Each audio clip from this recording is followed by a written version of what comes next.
40 বছর পর্যন্ত নবীজি ছিলেন আল আমিন, নবীজি ছিলেন সাদেক। কিন্তু যেই নবীজি বললেন লাতের পূজা করা যাবে না, মানতের পূজা করা যাবে না, হবলের পূজা করা যাবে না, চন্দ্রের পূজা করা যাবে না, গাছের পূজা করা যাবে না, মাছের পূজা করা যাবে না, যেই মানুষেরা বলেছিল মোহাম্মদ তুমি সত্যবাদী, তুমি বিশ্বাসী, সেই মানুষেরা এবার বলল ক্বালাল কাফিরুনা হাদা সাহিরুন কাযযাব।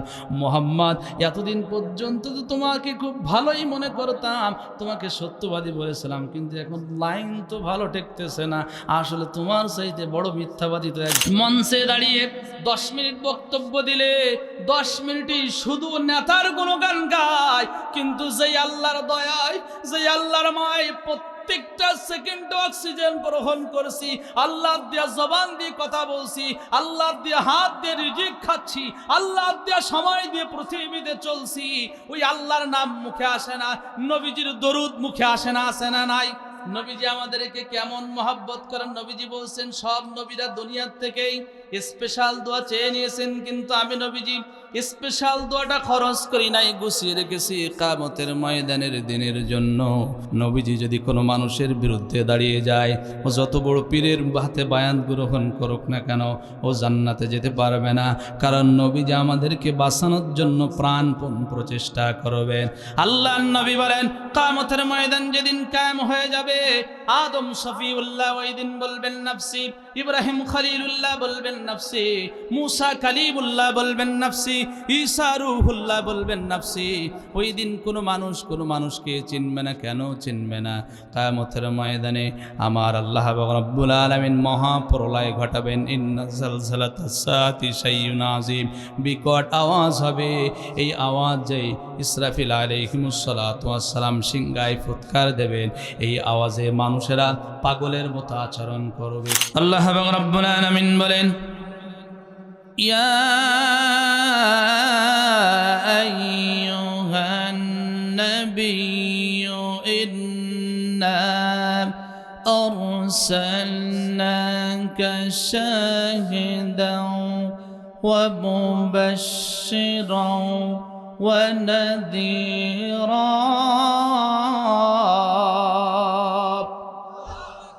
মনোযোগ দিয়ে শুনতে হবে। ইয়া আইয়ুহান নাবিয়্যু, আল্লাহ তাআলা বলছেন হে আমার সম্মানিত পয়গম্বর, ইন্না মানে নিশ্চয়ই, আরসালনাকা তোমাকে প্রেরণ করলাম। নবীকে পাঠিয়েছেন কে? সবাই একটু কথা বলেন। কোথায় পাঠিয়েছেন? দুনিয়ায়, জমিনে। কেন পাঠিয়েছেন? নবীজি এখন দুনিয়ায় নাই, কোরআন আছে। কোরআনের কাছে আমরা প্রশ্ন করব, আল্লাহর নবীকে আল্লাহ তাআলা পাঠিয়েছেন, কেন পাঠিয়েছেন? 1 নম্বর কোরআন বলছেন শাহিদাও, সাক্ষ্যদাতা হিসেবে আল্লাহ তাআলা তার প্রিয় হাবিবুল্লাহকে পৃথিবীতে পাঠিয়েছেন। তাহলে নবীকে সাক্ষ্যদাতা হিসেবে পাঠিয়েছেন কে? এখন কিসের ব্যাপারে সাক্ষ্যদাতা হিসেবে পাঠিয়েছেন? চলুন আমরা বিস্তারিত ব্যাখ্যায় চলে যাই। সম্মানিত ভাই এবং বাবাজিরা আমার, আল্লাহ রাব্বুল আলামিন 4 নম্বর সূরার নাম সূরা আন-নিসা, হিফজুল কোরআন 5 নম্বর পারার 3 নম্বর পৃষ্ঠার 15 নম্বর লাইনে গোটা পৃথিবীর মানব জাতিদের কাছে স্পষ্টভাবে ক্লিয়ার করে দিয়েছেন। আল্লাহ রাব্বুল আলামিন বলেন, فَكَيْفَ إِذَا جِئْنَا مِنْ كُلِّ أُمَّةٍ بِشَهِيدٍ وَجِئْنَا بِكَ عَلَى هَؤُلَاءِ شَهِيدًا। একটু মনোযোগ দিয়ে শুনেন।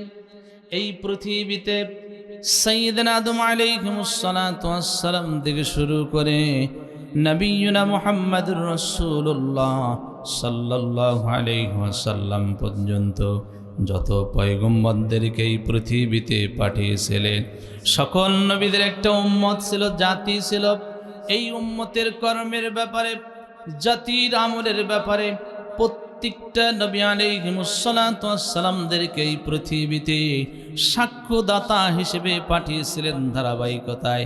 আপনার আমার কলিজার টুকরা নবী নবীনা মুহাম্মদুর রাসূলুল্লাহ সাল্লাল্লাহু আলাইহি ওয়াসাল্লামকে আপনার আমার কর্মের ব্যাপারে সাক্ষ্যদাতা হিসেবে নবীকে যিনি পাঠিয়েছেন তিনি কে?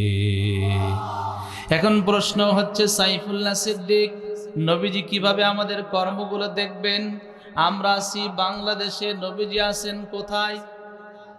কথা বলে না, কথা কি বুঝতে অসুবিধা হচ্ছে? আমরা আছি বাংলাদেশে, নবীজি আছেন কোথায়? নবীজি মদিনায় সবুজ গম্বুজের নিচে আছেন। সবুজ গম্বুজের নিচ থেকে কি করে বাংলাদেশের মানুষের আমল দেখবেন? কিভাবে আমেরিকার মানুষের আমল দেখবেন? কিভাবে ইউরোপ কান্ট্রির দেশগুলোর মানুষদের আমল দেখবেন? আল্লাহর আদালত তো বাংলাদেশের আদালতের মতো হবে না, যেই আদালতে টাকার বিনিময়ে সত্যকে মিথ্যা, মিথ্যাকে সত্যে রূপান্তরিত করা হয়। আমরা বিগত দিনে দেখেছি মার্ডার হয়েছে যশোর জেলার বাঘারপাড়া উপজেলায়, আর এই মার্ডারের আসামির সাক্ষীর বাড়ি হয়েছে কক্সবাজার জেলায়। কথা বলেন ঠিক কিনা? টাকার বিনিময়ে সত্যকে মিথ্যা, মিথ্যাকে সত্য রূপান্তরিত করা হয়েছে। নিরপরাধ মানুষদেরকে মিথ্যা মামলা দিয়ে জেলের মধ্যে শুধু বন্দি করে ফন্দি করে নাই, নিরপরাধ আলেমদেরকে ফাঁসি রশিদে ঝুলিয়ে মৃত্যুদণ্ড দিতেও তাদের বুকটা পর্যন্ত কাঁপানাই। কথা বলেন ঠিক কিনা? আল্লাহর আদালত কি দুনিয়ার আদালতের মতো হবে? একটু জোরে বলেন। কোন মানুষের উপর আল্লাহ কি জুলুম করবেন? তাহলে নবীজি মিথ্যা সাক্ষ্য দেবেন, কিভাবে দেখবেন? একটা কথাও বানিয়ে বানিয়ে বলবো না। 9 নম্বর সূরা, সূরার নাম সূরা তওবা, হিফজুল কোরআন, 11 নম্বর পারার 2 নম্বর পৃষ্ঠার শেষের দিকে আল্লাহ রাব্বুল আলামিন বলেন, وَقُلْ اعْمَلُوا فَسَيَرَى اللَّهُ عَمَلَكُمْ وَرَسُولُهُ وَالْمُؤْمِنُونَ।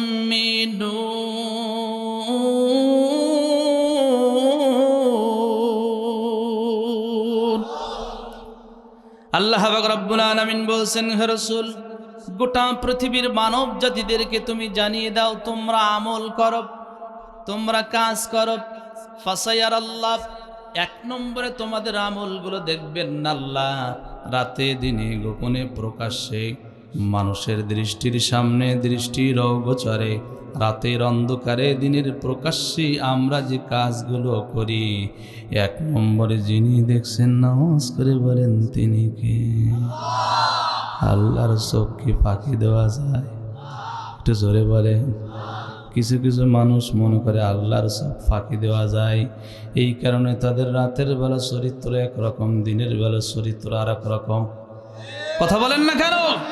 রাতের অন্ধকারে নারী আর মদ ছাড়া যাদের রাত অতিবাহিত হয় না, জনগণের সামনে এসে ভালো ভালো কথা বলে, কোরআনের পক্ষে কথা বলে, ইসলামের পক্ষে কথা বলে, দাড়ির পক্ষে কথা বলে, মসজিদের পক্ষে কথা বলে, মাদ্রাসার পক্ষে কথা বলে, আলেম ওলামাদের পক্ষে কথা বলে, আর আলেম ওলামাদের দৃষ্টির অগোচরে, জনগণের দৃষ্টির অগোচরে কিভাবে আল্লাহর জমিনে আল্লাহর দ্বীন বাস্তবায়ন না হয়, আলেম ওলামাদেরকে বিপদের সম্মুখীন করা যায়, এটা নিয়ে চিন্তা ফিকির করে আসে না? না।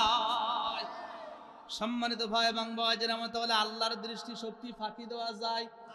আমি সাইফুল্লাহ সিদ্দিক বক্তা হয়ে শ্রোতাদের দৃষ্টি শক্তি ফাঁকি দিতে পারবো। একজন চেয়ারম্যান তার ইউনিয়নের সকল ভোটারদের দৃষ্টি শক্তি ফাঁকি দিতে পারবে। একজন এমপি মহোদয় তার ওই সিটের সকল ভোটারদের দৃষ্টি শক্তি ফাঁকি দিতে পারবে। একজন রাষ্ট্রপতি রাষ্ট্রের সকল নাগরিকদের দৃষ্টি শক্তি ফাঁকি দিতে পারবে। একজন প্রধানমন্ত্রী রাষ্ট্রের সকল রাজা প্রজা, রাষ্ট্রের সকল নাগরিকদের দৃষ্টি শক্তি ফাঁকি দিতে পারবে, কিন্তু আল্লাহর দৃষ্টি শক্তি ফাঁকি দিতে পারবে? দলিল নেন, 4 নম্বর সূরা, সূরার নাম সূরা নিসা, হিফজুল কোরআন, 5 নম্বর পারার 15 নম্বর পৃষ্ঠার 2 নম্বর লাইন। আল্লাহ রাব্বুল আলামিন বলেন, ইস্তাগফুনা মিনান নাসি ওয়া লা يستخفون من الله وهو معهم إذ يبيتون ما لا يرضى من القول وكان الله بما يعملون محيطا তাওয়াজ করে বলা যায় না আল্লাহু আকবার।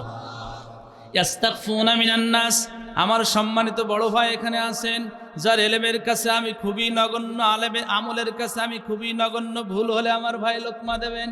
ইয়াস্তাগফুনা মিনান নাস, আল্লাহ তাআলা বলছেন ও পৃথিবীর অধিবাসীরা, নাস বলতে মানুষদেরকে বুঝিয়েছেন। তোমরা মানুষের দৃষ্টি শক্তিকে ফাঁকি দিতে পারবে, আমি আল্লাহ দৃষ্টি শক্তি ফাঁকি দিতে পারবে না।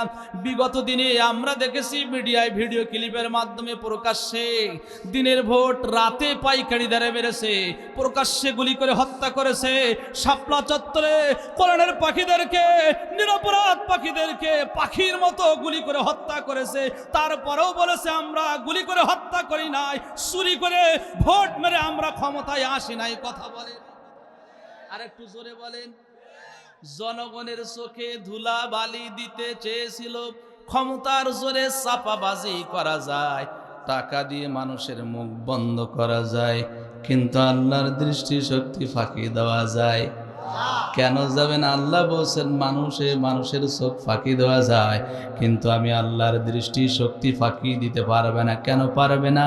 মিনাল্লাহি ওয়া হুয়া মাহুম, কেননা আমি আল্লাহ তোমাদের সাথে আছি। ফাআইনামা তুওয়াল্লু ফাথাম্মা ওয়াজহুল্লাহ।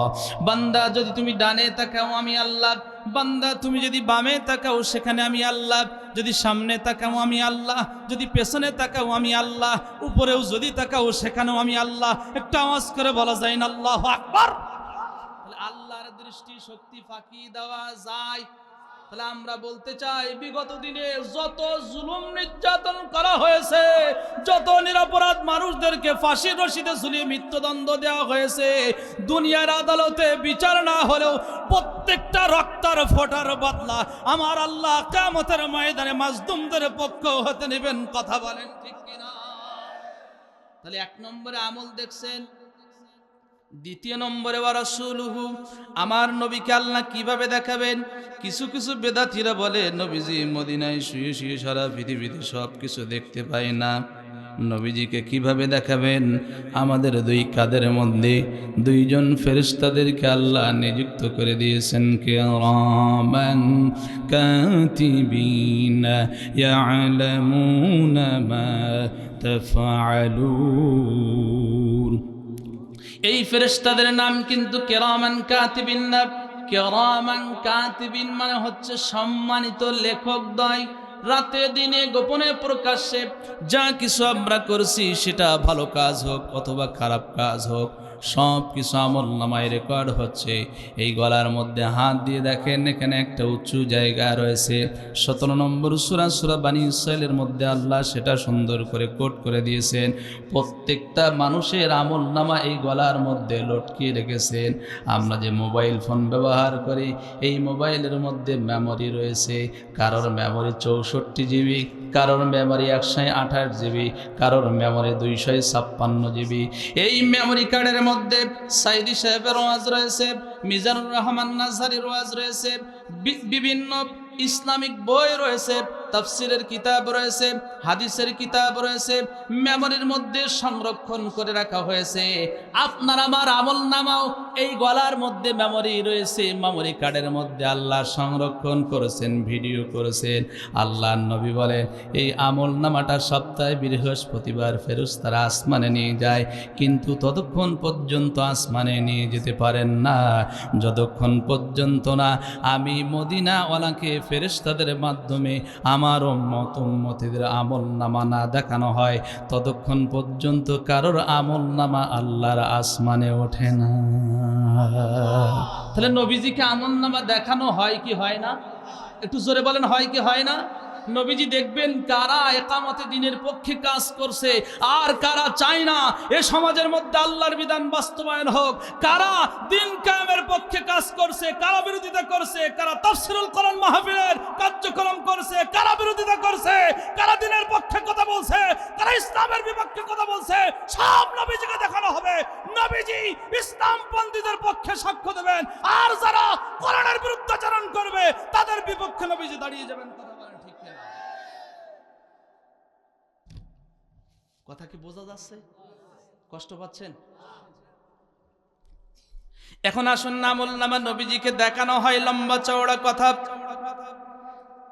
কাদের পক্ষে নবীজি সাক্ষ্য দেবেন আগে সেইটা আমরা জানার চেষ্টা করি।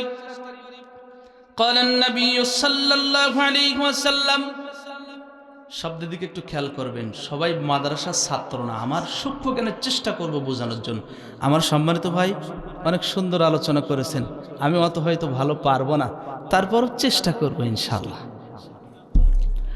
তারাকতু ফীকুম আমরাইন লান তাদিল্লু মা তামাসসাকতুম বিহিমা কিতাবাল্লাহি ওয়া সুন্নাত রাসূলি। আল্লাহর নবীজি বিদায় হজ্জের ভাষণে বলছেন, ও আমার সাহাবীরা, এই পৃথিবীতে জাহালতা, অজ্ঞতা, মূর্খতা দূরীভূত করার জন্য, জান্নাতের পথ দেখানোর জন্য আল্লাহ আমাকে পৃথিবীতে পাঠিয়েছিলেন। আমি আজীবন দুনিয়ায় থাকব না। আমার নির্ধারিত হায়াত যখন শেষ হয়ে যাবে, আমার আফাতের পরে কোনটা জান্নাতের পথ, কোনটা জাহান্নামের পথ জাস্টিফাই করার জন্য, চেনার জন্য তোমাদের কাছে আমি দুইটা জিনিস রেখে যাব। জোরে বলেন কয়টা? একটু কষ্ট করে দুইটা আঙ্গুল উঁচু করে দিয়ে বলেন কয়টা? এক নম্বরে হচ্ছে কিতাব। আল্লাহ বলেন তে কিতাব কার? ওয়া সুন্নাত রাসূলি। দ্বিতীয় নম্বর হচ্ছে নবীর সুন্নাত, রীতি নীতি, সিস্টেম, পদ্ধতি। নবীজি আমার বলছেন লান তাদিল্লু, লামে তাকিদ নুনে সুকনা দিলেন। আরবি গ্রামার অনুযায়ী যার অর্থ হয়, কোরআন যারা ধরবে, মনোযোগ দিয়ে দিলের কান দিয়ে, আমি বাস্তবতার সাথে মিলাই দিচ্ছি। কোরআন যারা ধরবে, নবীর আদর্শ গ্রহণ যারা করবে, লামে তাকিদ লান তাদিল্লু, এদেরকে কেউ ধর্মের পথ থেকে, দ্বীনের পথ থেকে বিচ্যুত করতে পারবে না। কোরআন ধরার কারণে, নবীর আদর্শ গ্রহণ করার কারণে জুলুম আসবে, নির্যাতন আসবে, তারপরেও জান্নাতের পথ থেকে, দ্বীনের পথ থেকে কেউ বিচ্যুত করতে পারবে না। আমরা 100 বছর পূর্বে যাব না, বাংলাদেশ থেকে বিগত দিনের একটু শিক্ষা গ্রহণ করি। আমার সাতক্ষীরা জেলার ইতিহাস সবার জানা রয়েছে। শুধু সাতক্ষীরা জেলায় না, গোটা বাংলাদেশের মানুষদের ঘুম হারাম হয়ে গিয়েছিল। বিশেষ করে যারা ইকামতে দ্বীনের সৈনিক ছিল, 30-40টা 50টা মিথ্যা মামলা দিয়ে জেলের মধ্যে বন্দি করে রেখেছিল। মাঘের শীত বাঘের গায়ে লাগে। এই শীতের মৌসুমে মানুষেরা বাড়িতে ঘুমাতে পারে নাই, বাগানে বাগানে ঘুমাতে হয়েছিল। কথা বলেন না কেন? 2013 সালে সাতক্ষীরা জেলার ইসলামী আন্দোলনের কর্মীদের বাড়ি ঘরগুলো বুলডোজার দিয়ে মাটির সঙ্গে মিশিয়ে দেওয়া হয়েছিল। রাতের অন্ধকারে আল্লাহর বান্দাদেরকে ঘর থেকে বের করে পাখির মতো গুলি করে হত্যা করেছিল। জেলের মধ্যে বন্দি, গুলি করে হত্যা। ইকামতে দ্বীনের প্রথম সারির কাতারের নেতাদের ফাঁসি রশিদে ঝুলিয়ে মৃত্যুদণ্ড।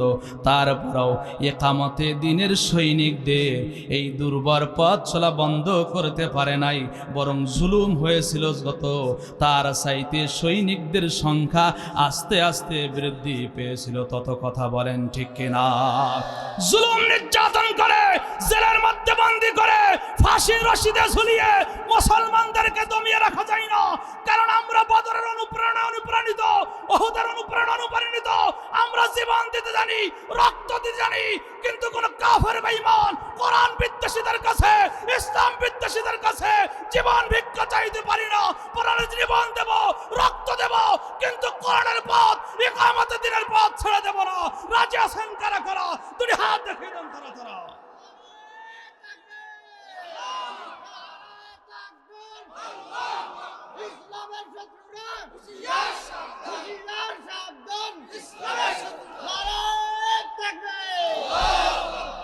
সম্মানিত ভাই এবং বাবাজিরা, আমার রিটার্ন টু মাই পয়েন্ট, যেটা আমি বলছিলাম, নবীজি বলছেন কোরআন যারা ধরবে, হাদিস যারা ধরবে, এদেরকে কেউ বিপদগামী করতে পারবে। এবার আসুন, কোরআন যারা ধরবে, হাদিস যারা ধরবে, নবীজির ভাষায় তারা সিরাতাম মুস্তাকিমের পথ পেয়ে যাবে। এই পথের উপরে, মতের উপরে যারা মৃত্যুর পূর্বক্ষণ পর্যন্ত অবিচল থাকতে পারবে, আল্লাহ নবী বলেন কিয়ামতের ময়দানে মুসিবতের দিনে আমি নবীর সুপারিশ তারা পেয়ে যাবে। আর নবীজির সুপারিশ পাবে যারা, আল্লাহর জান্নাতের মেহমান হবে তারা। আওয়াজ করে বলা যায় না সুবহানাল্লাহ। দ্বিতীয় নম্বরে এবার আসেন, মনোযোগ দিয়েন। নবীজি কোন দুর্ভাগা কপাল পড়া মানুষদের বিপক্ষে আল্লাহর আদালতে মামলা দেবেন? মামলা যাদের বিরুদ্ধে দেবেন, এরা কিন্তু হিন্দু ধর্মের মানুষ হবে না, এরা কিন্তু বৌদ্ধ ধর্মের মানুষ হবে না, এরা কিন্তু ইহুদি হবে না, এরা কিন্তু খ্রিস্টান হবে না, এরা হবে দাড়িওয়ালা, এরা হবে টুপিওয়ালা, এরা হবে জুব্বাওয়ালা, এরা হবে পাগড়িওয়ালা। নবীজি তাদের বিরুদ্ধে আল্লাহর আদালতে মামলা দায়ের করবেন। তার আগে আমি আপনাদের কাছে একটা প্রশ্ন করি, আপনারা জ্ঞানী মানুষ, গুণী মানুষ, সহজ ভাষায় উত্তর দেবেন। কিয়ামতের ময়দানে আল্লাহর নবীজি যদি কোনো মানুষদের বিরুদ্ধে আল্লাহর আদালতে মামলা দায়ের করে, ও কি জান্নাতে যেতে পারবে? কথা বলে না, কথা বলেন। কেন যেতে পারবে না? কথায় কথা চলে আসলে, একটা হাদিস না বললে কথাটা আপনারা উপলব্ধি করতে পারবেন না। ক্বালান নবিয়্যু সাল্লাল্লাহু আলাইহি ওয়াসাল্লাম, লিকুল্লি নাবিয়্যিন দাওয়াতু মুস্তাজাবা। এই পৃথিবীতে সাইয়্যিদনা আদম আলাইহিস সালাতু ওয়াস সালাম থেকে শুরু করে নবিয়ুনা মুহাম্মদুর রাসূলুল্লাহ সাল্লাল্লাহু আলাইহি ওয়াসাল্লাম পর্যন্ত যত পয়গম্বরদেরকে আল্লাহ পাঠিয়েছিলেন পৃথিবীতে, সকল পয়গম্বরদেরকে একটা স্পেশাল অ্যাপ্লিকেশন করার সুযোগ আল্লাহ দিয়েছিলেন। সেটাকে বলা হয় মুস্তাজাবাতু দাওয়া। এই দোয়া নিয়ে আল্লাহর কাছে নবীরা যা চাইবেন আল্লাহ ফিরিয়ে দেবেন না। আল্লাহর নবী বলেন, আদম শফিউল্লাহ থেকে শুরু করে ঈসা রূহুল্লাহ পর্যন্ত প্রত্যেকটা পয়গম্বরেরা দুনিয়ার থেকেই সেই স্পেশাল দোয়াটা চেয়ে নিয়েছেন। আমি নবীজি সেই স্পেশাল দোয়াটা খরচ করি নাই, গুছিয়ে রেখেছি। কেন গুছিয়ে রেখেছেন? মনোযোগ দিয়ে, দিনের কান দিয়ে কথাগুলো শোনেন। বিশেষ করে কলিজার টুকরা যুবক ভাইরা, এখন রাজনৈতিক নেতাদের জন্য আমরা মরণপূর্ণ হয়ে গেছি। নেতাদেরকে চিনি, কিন্তু আমার নবীজিকে আমরা অধিকাংশ মানুষ চিনি না। কথা বলেন ঠিক কিনা? মঞ্চে দাঁড়িয়ে 10 মিনিট বক্তব্য দিলে 10 মিনিটই শুধু নেতার গুণগান গায়, কিন্তু যেই আল্লাহর দয়ায়, যেই আল্লাহর মায় প্রত্যেকটা সেকেন্ডে অক্সিজেন গ্রহণ করছি, আল্লাহ দিয়া জবান দিয়ে কথা বলছি, আল্লাহ দিয়ে হাত দিয়ে রিজিক খাচ্ছি, আল্লাহ দিয়ে সময় দিয়ে পৃথিবীতে চলছি, ওই আল্লাহর নাম মুখে আসে না, নবীজির দরুদ মুখে আসে না? আসে না? নাই? নবীজি আমাদেরকে কেমন মহব্বত করেন। নবীজি বলছেন, সব নবীরা দুনিয়ার থেকেই স্পেশাল দোয়া চেয়ে নিয়েছেন, কিন্তু আমি নবীজি স্পেশাল দোয়াটা খরচ করি নাই, গুছিয়ে রেখেছি কিয়ামতের ময়দানের দিনের জন্য। অনেক লম্বা চওড়া কথা সংক্ষিপ্ত পরিসরে বলে যাচ্ছি, বোঝাতে চাচ্ছি।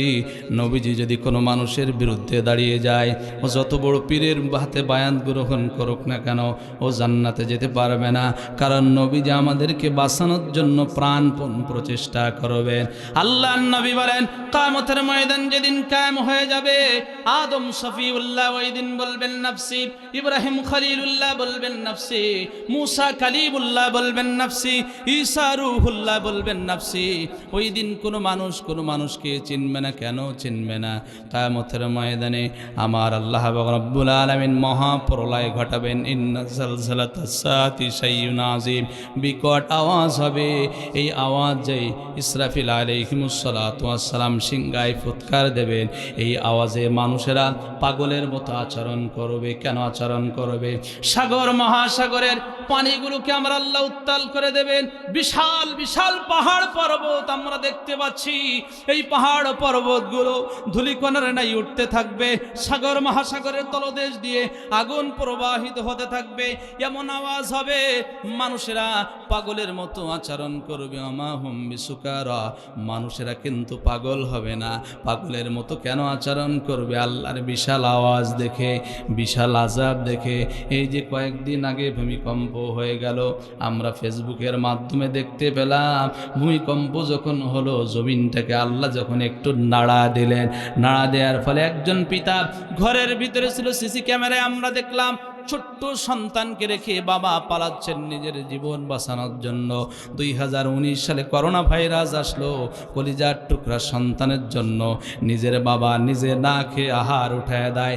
বাবা মারা গেছে, সন্তান বাবার লাশের পাশে যায় না। সন্তান মারা গেছে, বাবা সন্তানের লাশের পাশে যায় না, মা যায় না। কেন যায় না? ওই করোনার সংক্রমণ যদি নিজের শরীরের মধ্যে আসে, নিজের প্রাণও ওই সংক্রমণে আক্রমণ হওয়ার আশঙ্কা রয়েছে, নিজের জীবন আস্তে আস্তে মৃত্যুর কোলে ঢলে পড়বে। এই কারণে যায় না। আর কিয়ামতের ময়দান তো অত্যন্ত কঠিন হবে, বিকজ আওয়াজের ফলে সমস্ত পয়গম্বর নবী আলাইহিস সালাতু ওয়াস সালামরাও সেই দিন পর্যন্ত নাফসি নাফসি করে দৌড়াতে থাকবে। আল্লাহর নবী বলেন, কিয়ামতের ময়দানে যারা অপরাধী হবে, অপরাধীদের মাথার 1 বিঘা অথবা 1 হাত দূরে সূর্যের দূরত্ব থাকবে। আজকের বিজ্ঞান গবেষণা করে বলছে পৃথিবী থেকে সূর্যের দূরত্ব হলো 9,30,00,000 মাইল। আর কিয়ামতের ময়দানে 1 বিঘা দূরে অপরাধীদের মাথার উপরে সূর্যের দূরত্ব থাকবে। আজকের বিজ্ঞান বলছে সূর্য একটা মুখ দিয়ে এই পৃথিবীকে তাপ দিচ্ছে। যখন চৈত্র মাস আসে, যখন জ্যৈষ্ঠ মাস আসে, এই চৈত্র মাসে একটা মুখ দিয়ে যখন সূর্য 9,30,00,000 মাইল দূর থেকে তাপ দেয়, এই জমিনটাও পর্যন্ত গরম হয়ে যায়।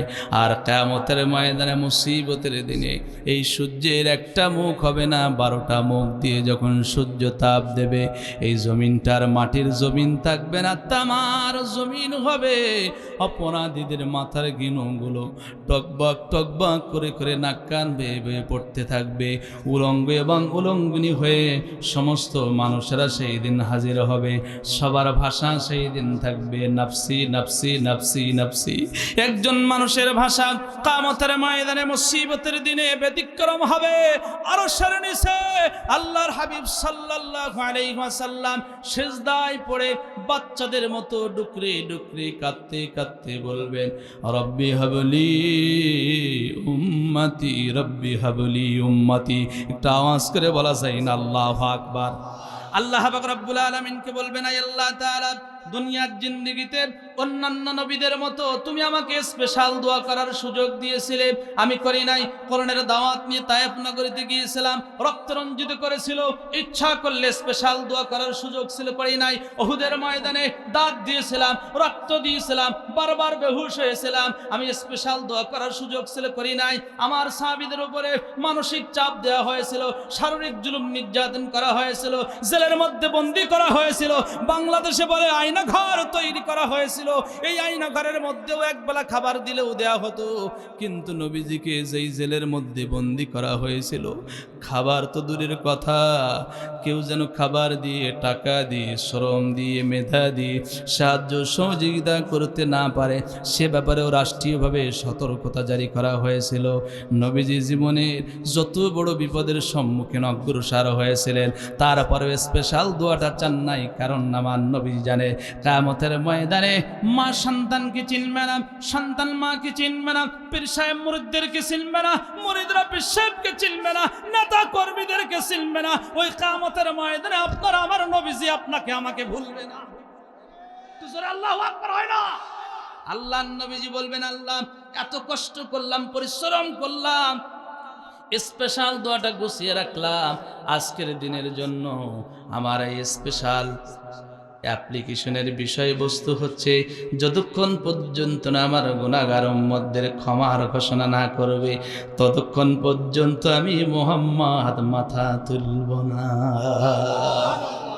সম্মানিত হাজিরিন, আমি যেটা বোঝাতে চাচ্ছিলাম, আল্লাহ বলবেন, দোস্ত মাথা তোলো, আজকে তোমার ক্রন্দন করার দিন না, আজকে তোমার আনন্দ করার দিন।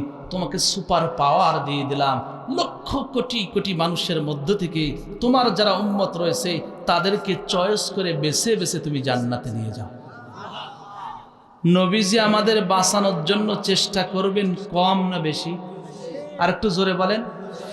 এই নবী যদি কোনো মানুষদের বিরুদ্ধে আল্লাহর আদালতে মামলা দায়ের করে, ও কি জান্নাতে যেতে পারবে? কি আপনারা ঘুমায় গেছেন নাকি? আর একটু সহজ ভাষায় উদাহরণ দিলে বুঝবেন। যশোর জেলায় জজ কোর্ট আছে না নাই? একটু জোরে বলেন। মনে করেন যশোর জেলার জজ কোর্টে আপনার বিরুদ্ধে মামলা হয়েছে, যে কোনো কায়দায় ফেসে গেছেন। বিগত দিনে মামলার আসামি হওয়ার জন্য জেনা করা লাগতো না, ধর্ষণ করা লাগতো না, চুরি করা লাগতো না। শুধু কোরআনের পক্ষে, ইসলামী আন্দোলনের পক্ষে কথা বললেই মামলা মেহমানের রূপ নিয়ে বাড়িতে এসে হাজিরা দিত। কথা বলেন ঠিক কিনা? বিভিন্ন মামলার আসামি হয়েছিল। এখন যাই হোক, মনে করেন চাচা মামলায় ফেসে গেছে, এখন মামলার দিনে তো হাজিরা দিতেই হয়। একজন উকিলকে ভাড়া করলেন, উকিল সাহেব বললেন আমার 20 বছরের অভিজ্ঞতা, 10,000 টাকা দেবেন, অমুক দিনে ইনশাআল্লাহ যেভাবেই হোক আপনাকে বেকসুর খালাস দিয়ে প্রমাণিত করে নিয়ে আসব। এখন নির্ধারিত দিন আসলো, নির্ধারিত সময় আসলো, বুক ভরা আশা নিয়ে চাচা আমার চলে গেলেন জজ কোর্টে। কিন্তু উকিল যিনি আপনাকে বাঁচাবেন বলে, চাচাকে বাঁচাবেন বলে কথা দিলেন, ওয়াদা দিলেন, সেই উকিল বাদীর কাছ থেকে টাকা খেয়েছে। আজকের বাংলাদেশে এমন উকিল আছে না নাই? একটু জোরে বলেন, আছে না নাই? উকিলগুলো যদি সোজা হয়ে যেত, জজ সাহেবরা যদি সোজা হয়ে যেত, ন্যায় ইনসাফ বাংলাদেশে কায়েম হতো। হতো কি হতো না? এখন এই যে টাকা খেয়েছেন এটা চাচা জানে না, বুক বড় আশা নিয়ে গিয়েছেন ইনসাফ তিনি পাবেন। কিন্তু যেই উকিল ওনাকে বাঁচাবেন বলে কথা দিয়েছেন, সেই উকিল সবার উপস্থিতিতে, সবার সামনেই ওনার বিরুদ্ধে যদি দাঁড়িয়ে যায়, বুঝে শুনে উত্তর দেবেন, মামলার রায় কি চাচার পক্ষে আসা সম্ভব? একটু জোরে বলেন। কিয়ামতের দিন বিচারক হবেন কে? ব্যারিস্টার হবেন কে? আল্লাহ না, নবিয়ুনা মুহাম্মাদুর রাসূলুল্লাহ। এতক্ষণ পর্যন্ত আমরা শুনলাম নবীজি উম্মতদের বাঁচানোর জন্য প্রাণপণ প্রচেষ্টা করবেন। এই নবীজি যদি কোনো মানুষদের বিরুদ্ধে মামলা দেয়, ও যদি বড় পীর আব্দুল কাদের জিলানী রাহিমাহুল্লাহর হাতেও যদি বায়াত নাই, ও কি জান্নাতে যেতে পারবে? সম্মানিত ভাই এবং বাবাজিরা আমার, এখন না শুনতো কাদের বিরুদ্ধে মামলা দেবে, 1.5 ঘন্টা আলোচনার সব আমল করতে হবে এমনটা না। আল্লাহর কসম এই কথাগুলো খুব মনোযোগ দিয়ে শুনতে হবে। আমি বানিয়ে বানিয়ে কথা বলছি না, রাজনৈতিকভাবে এই বক্তব্যগুলো টেনে নেবেন না। কারণ কিছু মানুষের স্বভাব রয়েছে, নেতার বিরুদ্ধে গেলেই, দলের বিরুদ্ধে গেলেই বলে হুজুরিরা ধর্মের নামে রাজনীতির কথা বলে। কথা বলে না, কথা বলে না, আছে না নাই? আল্লাহর কোরআন 25 নম্বর সূরা, কত নম্বর সূরা? 25 নম্বর সূরা, সূরার নাম সূরা আল ফুরকান, 30 নম্বর আয়াত। হিফজুল কোরআন 19 নম্বর পারার 1 নম্বর পৃষ্ঠার শেষের দিকে আল্লাহ তাআলা বলেন, ওয়াকালার রাসূলু ইয়া রাব্বি ইন্না কওমি اتخذوا هذا القرآن مهجورا।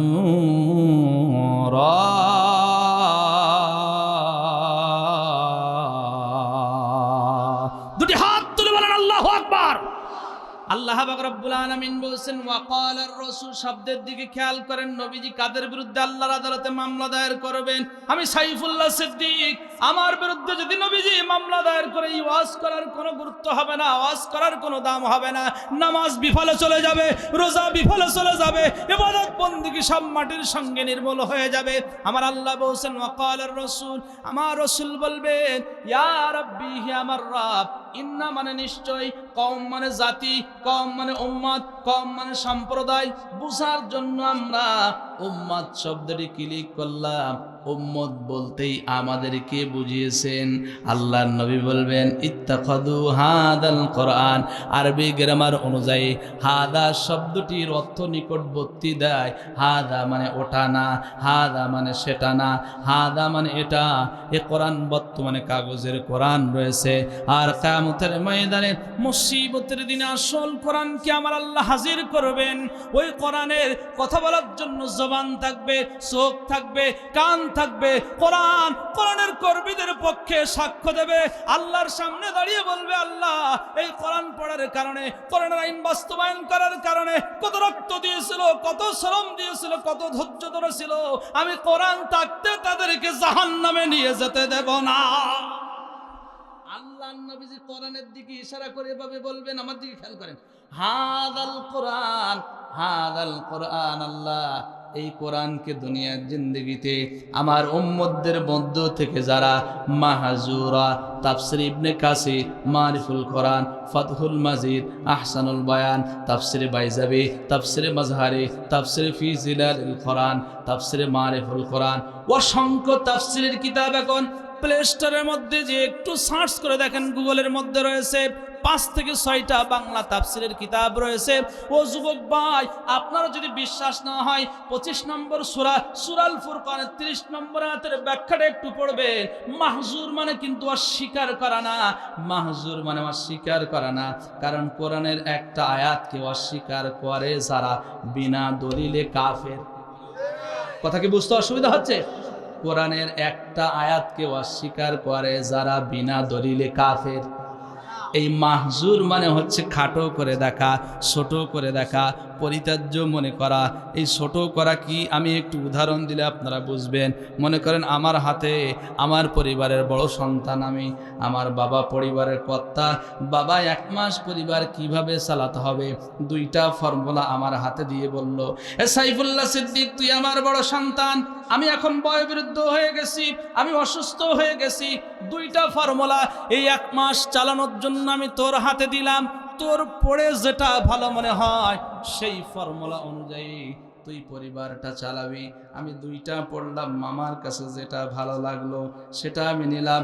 মনে করেন আমার ডান হাতে যেই ফর্মুলাটা আছে, যেই সিস্টেমটা আছে, এই সিস্টেমটা আমি চয়েস করলাম, এটা আমি বাদ দিলাম। তার মানে কি 2টা ফর্মুলা থেকে একটাকে আমি গ্রহণ করলাম, এটার উপরে এটাকে কি দিলাম? মাশাআল্লাহ, কি দিলাম? প্রাধান্য দিলাম। কি দিলাম? এটাকে বড় করে দেখলাম, এটাকে কি করলাম? ছোট করে দেখলাম। এবার আসুন আসল কথায়। বাংলাদেশে আমার ছোট্ট অভিজ্ঞতায় আমি প্রায় 64টি জেলার 55টি জেলা ভ্রমণ করেছি। অধিকাংশ মানুষদের দেখেছি মানব রচিত আইনের কাছে আল্লাহর আইনকে ছোট করে দেখে না বড় করে দেখে? জোরে বলেন। ছোট করে দেখে। আমরা নামাজের ফজিলাত দিয়ে সারা রাত কথা বললে কেউ কিন্তু রাজনীতির গন্ধ খুঁজবে না, যাকাতের ফজিলাত নিয়ে কথা বললে রাজনীতির গন্ধ খুঁজবে না, কিন্তু যখনই আমরা বলবো লাহুল খালক ওয়াল আমর তাবারাকাল্লাহু রাব্বুল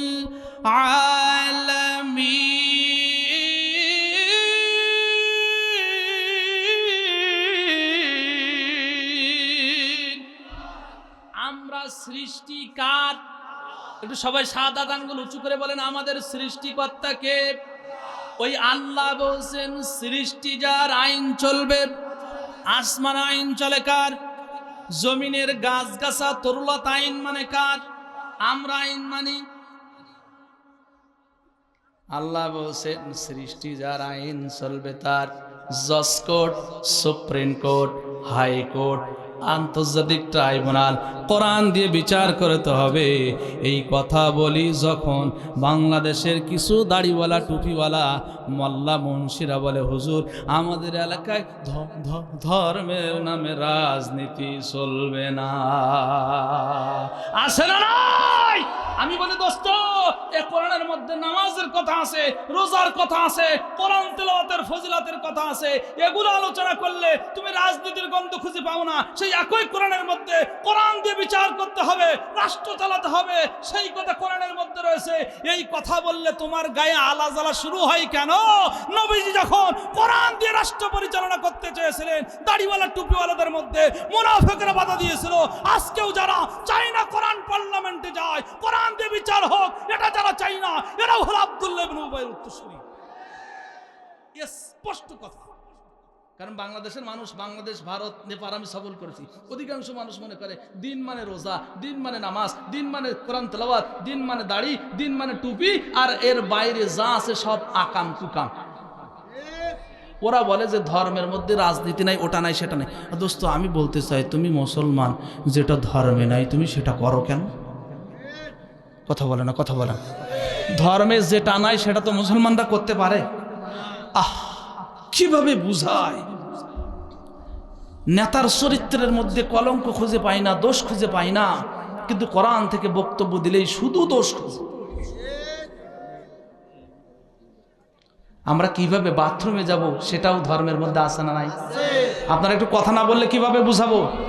বাথরুমে কোন পা দিয়ে প্রবেশ করতে হবে, বের হতে হবে কোন পা দিয়ে, মসজিদে কোন পা দিয়ে প্রবেশ করতে হবে, মসজিদ থেকে কোন পা দিয়ে বের হতে হবে, জামা কোন হাত আগে ঢুকাতে হবে, তারপরে কোন হাত, সব কিছু আছে। এমনকি স্ত্রীর কাছে কিভাবে যাবেন সেটাও কোরআনে ইসলামে আছে, নবীজি দেখিয়ে গিয়েছেন। আর রাষ্ট্র পরিচালনার মতো ব্যাপক একটা সাবজেক্ট এটা ইসলামে নাই। দোস্ত, আমরা বলতে চাই এ কোরআনের আইন প্রতিষ্ঠিত হোক, এটা তারা চাই না যারা রাজনীতিকে পকেট ভর্তি ধান্দা হিসেবে নিয়েছে, যারা জনগণের রক্ত ঘামানো ট্যাক্সের টাকা নিয়ে ইউরোপ আমেরিকায় বেগম পাড়া তৈরি করার নিয়ত নিয়ে রাজনীতির ময়দানে আসে।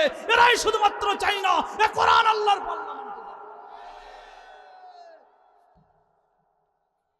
দিন মানে নামাজ, দিন মানে রোজা, দিন মানে হজ, দিন মানে যাকাত, দিন মানে স্পেশাল ভাবে আল্লাহ বলেছেন 40 নম্বর সূরা সূরা আল মুমিনের 26 নম্বর আয়াতে, দিন মানে রাষ্ট্র নিয়ম নীতি। আগামীকাল বাড়িতে গিয়ে খুলে তারপরে আমার কাছে ফোন দেবে যে সাইফুল্লাহ সিদ্দিক আমি পাইনি। সূরা আল মুমিনিন যার অপর নাম সূরা আল গাফির এর 26 নম্বর আয়াত খুলে দেখবেন। মুসা কালিমুল্লাহ যখন গিয়েছিল ফেরাউনের রাজ দরবারে, ফেরাউন বলল মুসা তোমাকে আমি হত্যা করব। ক্বালা ফিরআউন যারুনি ইয়াকতুল মুসা ওয়াল ইয়াদউ রাব্বাহ ইন্নী আখাফু আন ইউবাদদিলা দীনাকুম আও আইয়ুযহিরা ফিল আরদিল ফাসাদ। ফেরাউন যখন বুঝলো আমার রাষ্ট্রের নিয়ম নীতি আল্লাহ প্রদত্ত বিধান দিয়ে ওলটপালট করে দেবে, আল্লাহর বিধান রাষ্ট্রের মধ্যে কায়েম করবে, তখন ফেরাউন মুসা নবীকে কতল করার জন্য ষড়যন্ত্র করেছিল।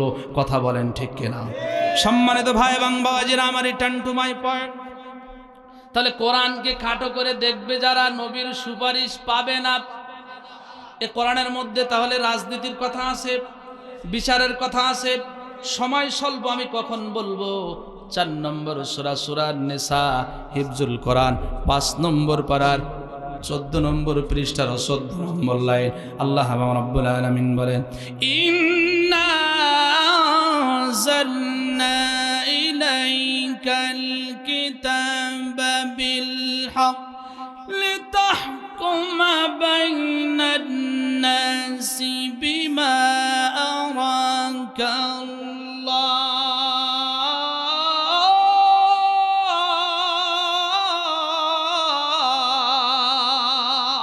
দুটি হাত তুলে বলেন আল্লাহু আকবার। যে সমস্ত ভাইরা বলে ধর্মের মধ্যে বিচার ব্যবস্থার কথা নেই, এই গত 2 দিন আগে একজন ব্যারিস্টার, তার নামের অর্থ হচ্ছে জগতের আলো, দুনিয়ার আলো, তার নামের অর্থ নাম বললে গীবত হয়ে যাবে। একজন ব্যারিস্টার কি পড়াশোনা করে, কি শিক্ষিত হয়েছে, উনি বলছেন Islam is complete code of life. কি হচ্ছে? ওরে বাবা, উনি বলছেন Islam is complete code of life. আপনারা কি কষ্ট পাচ্ছেন? ইঞ্জিন কিন্তু কেবল গরম হচ্ছে। শীতকালে মেশিন স্টার্ট দেওয়ার আগে কি করতে হয়? একবারে কিন্তু স্টার্ট হয় না, গরম হয়। কেবল গরম হচ্ছে, নাকে তেল দিতে হয়, কেবল তেল দিচ্ছি, স্টার্ট হচ্ছে। আপনারা কষ্ট পাচ্ছেন? কোরআনের আলোচনা খারাপ লাগে? মনোযোগ দিন আমার দিকে। আল্লাহ রাব্বুল আলামিন বলছেন, ইন্না মানে নিশ্চয়, আনজালনা আমি তোমার উপরে নাজিল করলাম, ইলাইকাল কিতাব এ কিতাব নাজিল করেছেন কে? বিল হক, সত্য না মিথ্যা? লিতাহকুমা বাইনান নাস। দোস্ত, তুমি যখন হাকিম হবে, তুমি যখন বিচারক হবে, কি দিয়ে বিচার করবে?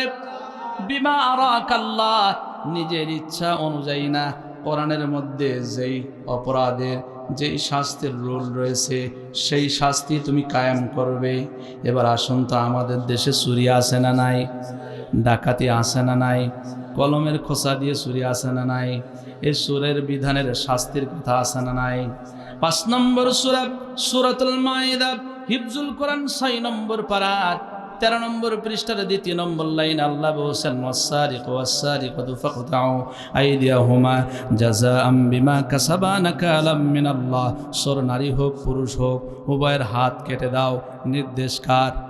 এবার আসুন জেনার ব্যভিচারের শাস্ত্রের বিধান আছে সূরা নূর 24 নম্বর সূরা 18 নম্বর পারার 9 নম্বর পৃষ্ঠা খুলে দেখেন, সেই বুখারীর বর্ণনা আসছে, সেই মুসলিম শরীফের বর্ণনা আসছে, ব্যভিচার জেনাকারীরা যদি অবিবাহিত হয় 100 বেত্রাঘাত, বিবাহিত হয়ে বুক পর্যন্ত গেড়ে পাথর মেরে হত্যা করা, এই বিধান বাংলাদেশে কি কায়েম আছে? এই বিধান যদি কায়েম হয়ে যায় চুরির ভয় থাকবে না, ডাকাতির ভয় থাকবে না, জেনার ভয় থাকবে না। ফালা খাউফুন আলাইহিম ওয়ালা হুম ইয়াহজানুন। আমার আল্লাহ বলছে কোরআন নামক হেদায়েত যেখানে যাবে সেখানে ভয় থাকবে না, জেনার ভয়, চুরির ভয়, ডাকাতির ভয় নাই। মসজিদের মধ্যে আমরা আল্লাহর আইন মানি, মসজিদের মধ্যে বিএনপির ভাইরা নামাজ পড়ে, আওয়ামী লীগের ভাইরা নামাজ পড়ে, জামাত ইসলামের ভাইরা নামাজ পড়ে, চরমনার পীরের বুদ্ধিরা নামাজ পড়ে, আটটসির মুরিদরা নামাজ পড়ে, জ্ঞানজাম আছে, কথা বলে না, জ্ঞানজাম আছে। মসজিদের মতো যদি আমরা রাষ্ট্রের মধ্যে কোরআন নামক এই হেদায়েত যদি কায়েম করতে পারতাম, বিএনপি ক্ষমতায় আসলে আওয়ামী লীগের পালানো লাগতো না, আওয়ামী লীগ ক্ষমতায় আসলে আর জামাত বিএনপির ভাইদের সুপাসুপির খেলা করতে লাগতো না। কথা বলেন ঠিক কিনা? অতএব আমরা স্পষ্টভাবে বলতে চাই, বিগত দিনে 5 তারিখে আন্দোলন হয়েছে, স্বৈরাচার বিতাড়িত করার আন্দোলন। আগামীতে আমরা একটা সূর্য উদিত হওয়ার বিপ্লব দেখতে পাচ্ছি। এই আন্দোলন, এই বিপ্লব কোন দলকে ক্ষমতায় মসনদে বসানোর বিপ্লব না, এই বিপ্লব হবে, আগামীর পৃথিবী হবে ইসলামের পৃথিবী, কোরআনের পৃথিবী, মুসলমানদের পৃথিবী, ইমাম মাহাদির পৃথিবী। আল্লাহর জমিনে আল্লাহর বিধান, দ্বীনের ইমারত বাস্তবায়নের জন্য যদি এই বিপ্লবের আন্দোলনের যদি ডাক দেওয়া হয়, মাথা থেকে টুপি খুলে, মাথায় হেলমেট পরে, কাফনের কাপড় পরে আল্লাহর জমিনে আল্লাহর বিধান বাস্তবায়নের জন্য, বুকের তাজা রক্ত দেওয়ার জন্য তৈরি আছি কারা কারা? দুটি হাত দেখিয়ে দেই তারা তারা। সংসদের আলো, আল কোরআনের আলো। এই কোরআনের মধ্যে সব আছে না নাই? 55 বছর আব্রাহাম খান লিঙ্কনের তৈরি করা গণতন্ত্র দিয়ে দেশ চালালো, এখনো পর্যন্ত চুরি বন্ধ হয় নাই। চুরি, মসজিদে এক জোড়া জুতাও আমাদের নিরাপদ না। মানব রচিত তন্ত্র মন্ত্র দিয়ে এগুলো বন্ধ করা যাবে? সম্মানিত ভাই এবং বাজিরাম, তাহলে কোরআনের শুরু থেকে শেষ পর্যন্ত যা আছে সব কার কথা? এই কোরআন কিতাবের যারা খাটো করে দেখবে তারা কি নবীর সুপারিশ পাবে? এবার আসুন 2 নম্বর পয়েন্ট। আল্লাহ রাব্বুল আলামিন বলেছেন মুবাশশিরা, এই পৃথিবীতে আমি তোমাকে জান্নাতের সুসংবাদদাতা হিসেবে পাঠিয়েছি। মনোযোগ দিয়ে শুনেন, নবীজি কাদেরকে জান্নাতের সুসংবাদ দিয়েছেন? আবু বকর সিদ্দিক ফিল জান্নাহ, উমর ফারুক ফিল জান্নাহ, ওসমান ফিল জান্নাহ, আলী ফিল জান্নাহ, তালহা ফিল জান্নাহ, আব্দুর রহমান ইবনে আউফ ফিল জান্নাহ, আবু উবাইদা ইবনুল জাররাহ ফিল জান্নাহ। যাদেরকে আরবিতে বলা হয় আশরায়ে মুবাশশারা, আশরায়ে মুবাশশারা 10 জন সাহাবীকে আল্লাহর নবীজি এই দুনিয়া থেকেই জান্নাতের সুসংবাদ দিয়েছেন। কিয়ামতের ময়দানে মুসিবতের দিনে এই সাহাবীরা বিনা বিচারে, বিনা হিসেবে আল্লাহর জান্নাতে চলে যাবেন। নামাজ করে বলা যায় না সুবহানাল্লাহ? 2 নম্বরে কারা জান্নাতে যাবে? কোরআন হাদিস স্টাডি করে যেটা পেয়েছি, আল্লাহর জমিনে আল্লাহর বিধান বাস্তবায়ন করার জন্য যারা জান দেবে, মাল দেবে, শহীদ হয়ে যাবে, কিয়ামতের ময়দানে শহীদদেরকে আমার আল্লাহ কোনো বিচার করবেন না, বিনা বিচারে জান্নাতে চলে যাবে। হুজুর শহীদ হওয়ার ইচ্ছা আকাঙ্ক্ষা আছে, কিন্তু কবুলিয়াতের মালিক তো আল্লাহ। লক্ষ কোটি কোটি উম্মতে মুহাম্মাদীদের মধ্য থেকে সবাই তো শহীদ হবে না, আর কি কেউ বোনাস হিসেবে জান্নাতে যাবে না? সেই মুসলিম শরীফের বর্ণনা। আল্লাহর নবী বলেন কিয়ামতের ময়দানে মুসিবতের দিনে 1 নয় 2 নয়, আমার আল্লাহর দয়ার দৃষ্টি যাদের দিকে পড়বে, এমন 70,000 উম্মতে মুহাম্মাদীদেরকে আল্লাহ তার পক্ষ থেকে বোনাস হিসেবে বিনা বিচারে, বিনা হিসেবে জান্নাত দিয়ে দেবেন। নামাজ করে বলা যায় না সুবহানাল্লাহ? নবী আমার বলেন এই 70,000 উম্মতে মুহাম্মাদীদেরকে লক্ষ কোটি কোটি মানুষের মধ্য থেকে ডিভাইডেড করা হবে। আল্লাহ এবার বলবেন ফেরেশতারা 70,000কে 70টা গ্রুপে বিভক্ত করো, 70টা দল হয়ে যাবে, এক একটা দল জান্নাতের মধ্যে ঢুকবে। আল্লাহ বলবেন দোস্তরে শুধু 70,000 না, এই 1000-এর প্রতি হাজারের সাথে সাথে আবার 70 করে করে আমি আল্লাহ বোনাস হিসেবে বিনা বিচারে বিনা হিসেবে জান্নাত দিয়ে দেন। জোরে বলা যায় না আল্লাহু আকবার। এখন সাইফুল্লাহ সিদ্দিক বাংলাদেশের মুসলমান, নামাজ পড়ে, সুদ খায়, নামাজ পড়ে, ঘুষ খায়, নামাজ পড়ে, জমির সীমারেখা পরিবর্তন করে। আমি আপনার কথা বলছি না, আমি সাইফুল্লাহ সিদ্দিক আমার আমলনামার দিকে যদি একটু লক্ষ্য করলে দেখা যাবে বর্তমানে আমাদের আমলনামার হালাত হচ্ছে ভালো কাজের চাইতে খারাপ কাজের সংখ্যাই বেশি। আমরা কেউ 70-70-এর মধ্যে পড়ব, টেনশন করবেন না। যারা সাধারণ ইমানদার হবে তাদেরও আল্লাহর পক্ষ থেকে নবীর মাধ্যমে জান্নাতের সুসংবাদ আছে। একটা আওয়াজ করে বলা যায় না আল্লাহু আকবার। 2 নম্বর সূরার নাম সূরা আল বাকারা, হিফজুল কোরআন, 1 নম্বর পারা 4 নম্বর পৃষ্ঠার 2 নম্বর লাইন।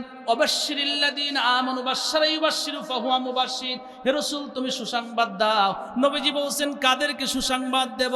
আল্লাহর নবীকে আল্লাহ বলছেন আল্লাযীনা আমানু, যারা বিশুদ্ধ ঈমান এনেছে, ওয়া আমিলুস সালিহাত, ঈমান আনার পরে যারা ভালো কাজ করেছে, নামাজ পড়েছে, রোজা রেখেছে, কোরআন তেলাওয়াত করেছে, কোরআনের আন্দোলন করেছে, ইত্যাদি ইত্যাদি।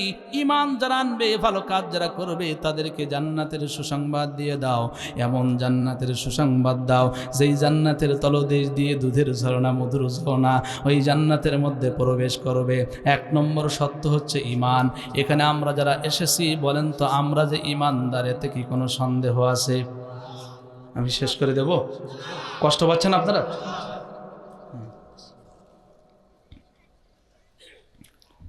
আমরা যে ঈমানদার, এতে কোনো সন্দেহ আছে? 2 নম্বর আমল সালেহ। আমল কিন্তু বেশি লাগে না। আইয়ুকুম আহসানু আমালা, আল্লাহ উত্তম আমল করার কথা বলছেন। আখলিস দীনাকা ইয়াকফিকাল আমালুল কলিল। নবীজি বলছেন তোমার দিন খাঁটি করো, অল্প আমল তোমার নাজাতের জন্য যথেষ্ট হয়ে যাবে। আপনার বয়স 40 বছর, আপনার বয়স 30 বছর, ইতিপূর্বের হিসাব আমি করব না, আজকের সারা দিনের হিসাব আমি করব। আজকে আমরা 5 ওয়াক্ত নামাজ পড়েছি, বলেন তো নামাজ পড়া ভালো কাজ না খারাপ কাজ?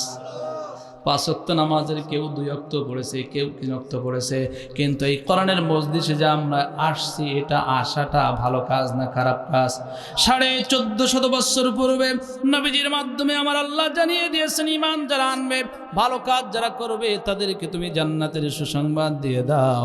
একটু দিলের কানটা খাড়া করে দিয়ে হৃদয়ের চোখটা ওপেন করে দেখেন, মদিনার সবুজ গম্বুজের নিচ থেকে নবীজি সোনালি 2টা ঠোঁট নাড়িয়ে নাড়িয়ে বলছেন, বাংলাদেশের মুসলমান নরনারীরা, ঈমানকে যারা খাঁটি করেছো, আমলে সালেহ, নামাজ, রোজা, একামতে দিন, এগুলো যারা আল্লাহর সন্তুষ্টি অর্জনের লক্ষ্যে করেছো, আমি নবীজি তোমাদেরকে দুনিয়ার থেকেই আল্লাহর জান্নাতের সুসংবাদ দিয়ে দিলাম। তারা ঈমান আনবে যারা, ভালো কাজ করবে যারা, জান্নাতে যাবে। অনেক লম্বা কথা, আমি খুব দ্রুত বলে যাচ্ছি সময় স্বল্পতার কারণে। 3 নম্বর পয়েন্ট, আল্লাহ রাব্বুল আলামিন বলেন ওয়াদাইয়ান ইলাল্লাহি বিইذনিহি ওয়াসিরাজাম মুনীরা।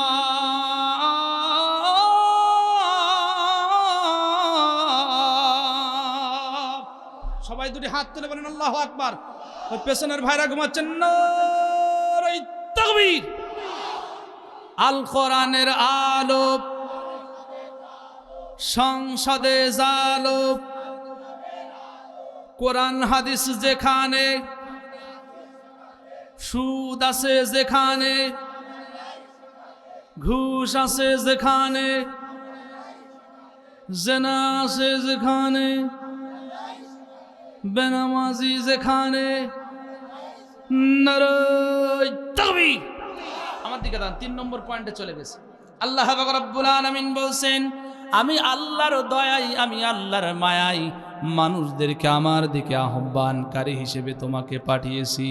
নবীজি বললেন, আল্লাহ ঠিক আছে, আমি আহ্বান করব, দাওয়াত দেব, কি দিয়ে দেব সেটাও কোরআনের মধ্যে আছে। আল্লাহু আকবার বলতে ইচ্ছা হয় না? 5 নম্বর সূরা, সূরার নাম সূরাতুল মায়েদা, হিফজুল কোরআন, 6 নম্বর পারা 18 নম্বর পৃষ্ঠার 67 নম্বর আয়াত। আল্লাহ রাব্বুল আলামিন বলেন, ইয়া আইয়ুহার রাসূল বাল্লিগ মা উনজিলা ইলাইকা মির রাব্বিক ওয়া ইল্লাম তাফআল ফামা বাল্লাগতা রিসালাতা ওয়াল্লাহু ইয়াসিমুকা মিনান নাস ইন্নাল্লাহা লা ইয়াহদিল কওমাল কাফিরিন।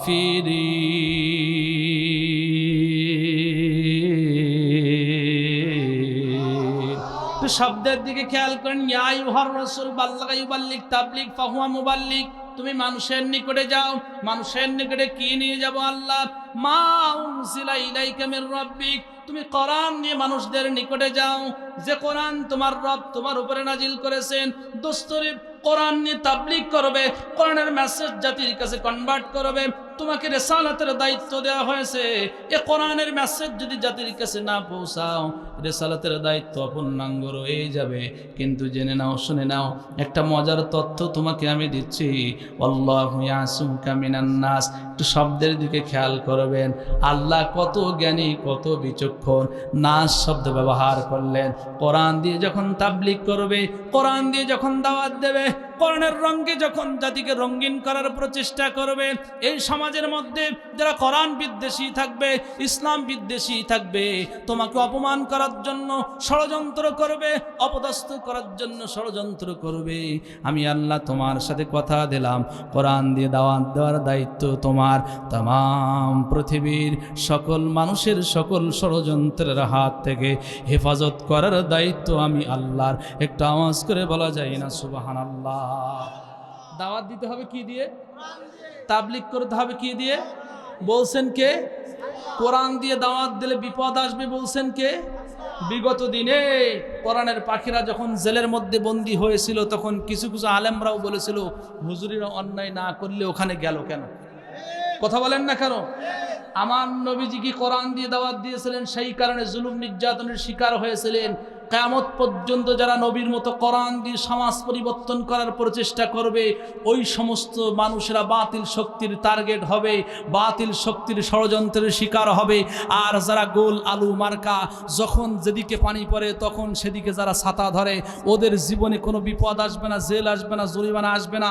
যারা একনিষ্ঠভাবে কোরআন দিয়ে সমাজ পরিবর্তন করার চেষ্টা করবে, এদের বিরুদ্ধে ষড়যন্ত্র হবে। কথা বলেন ঠিক কিনা?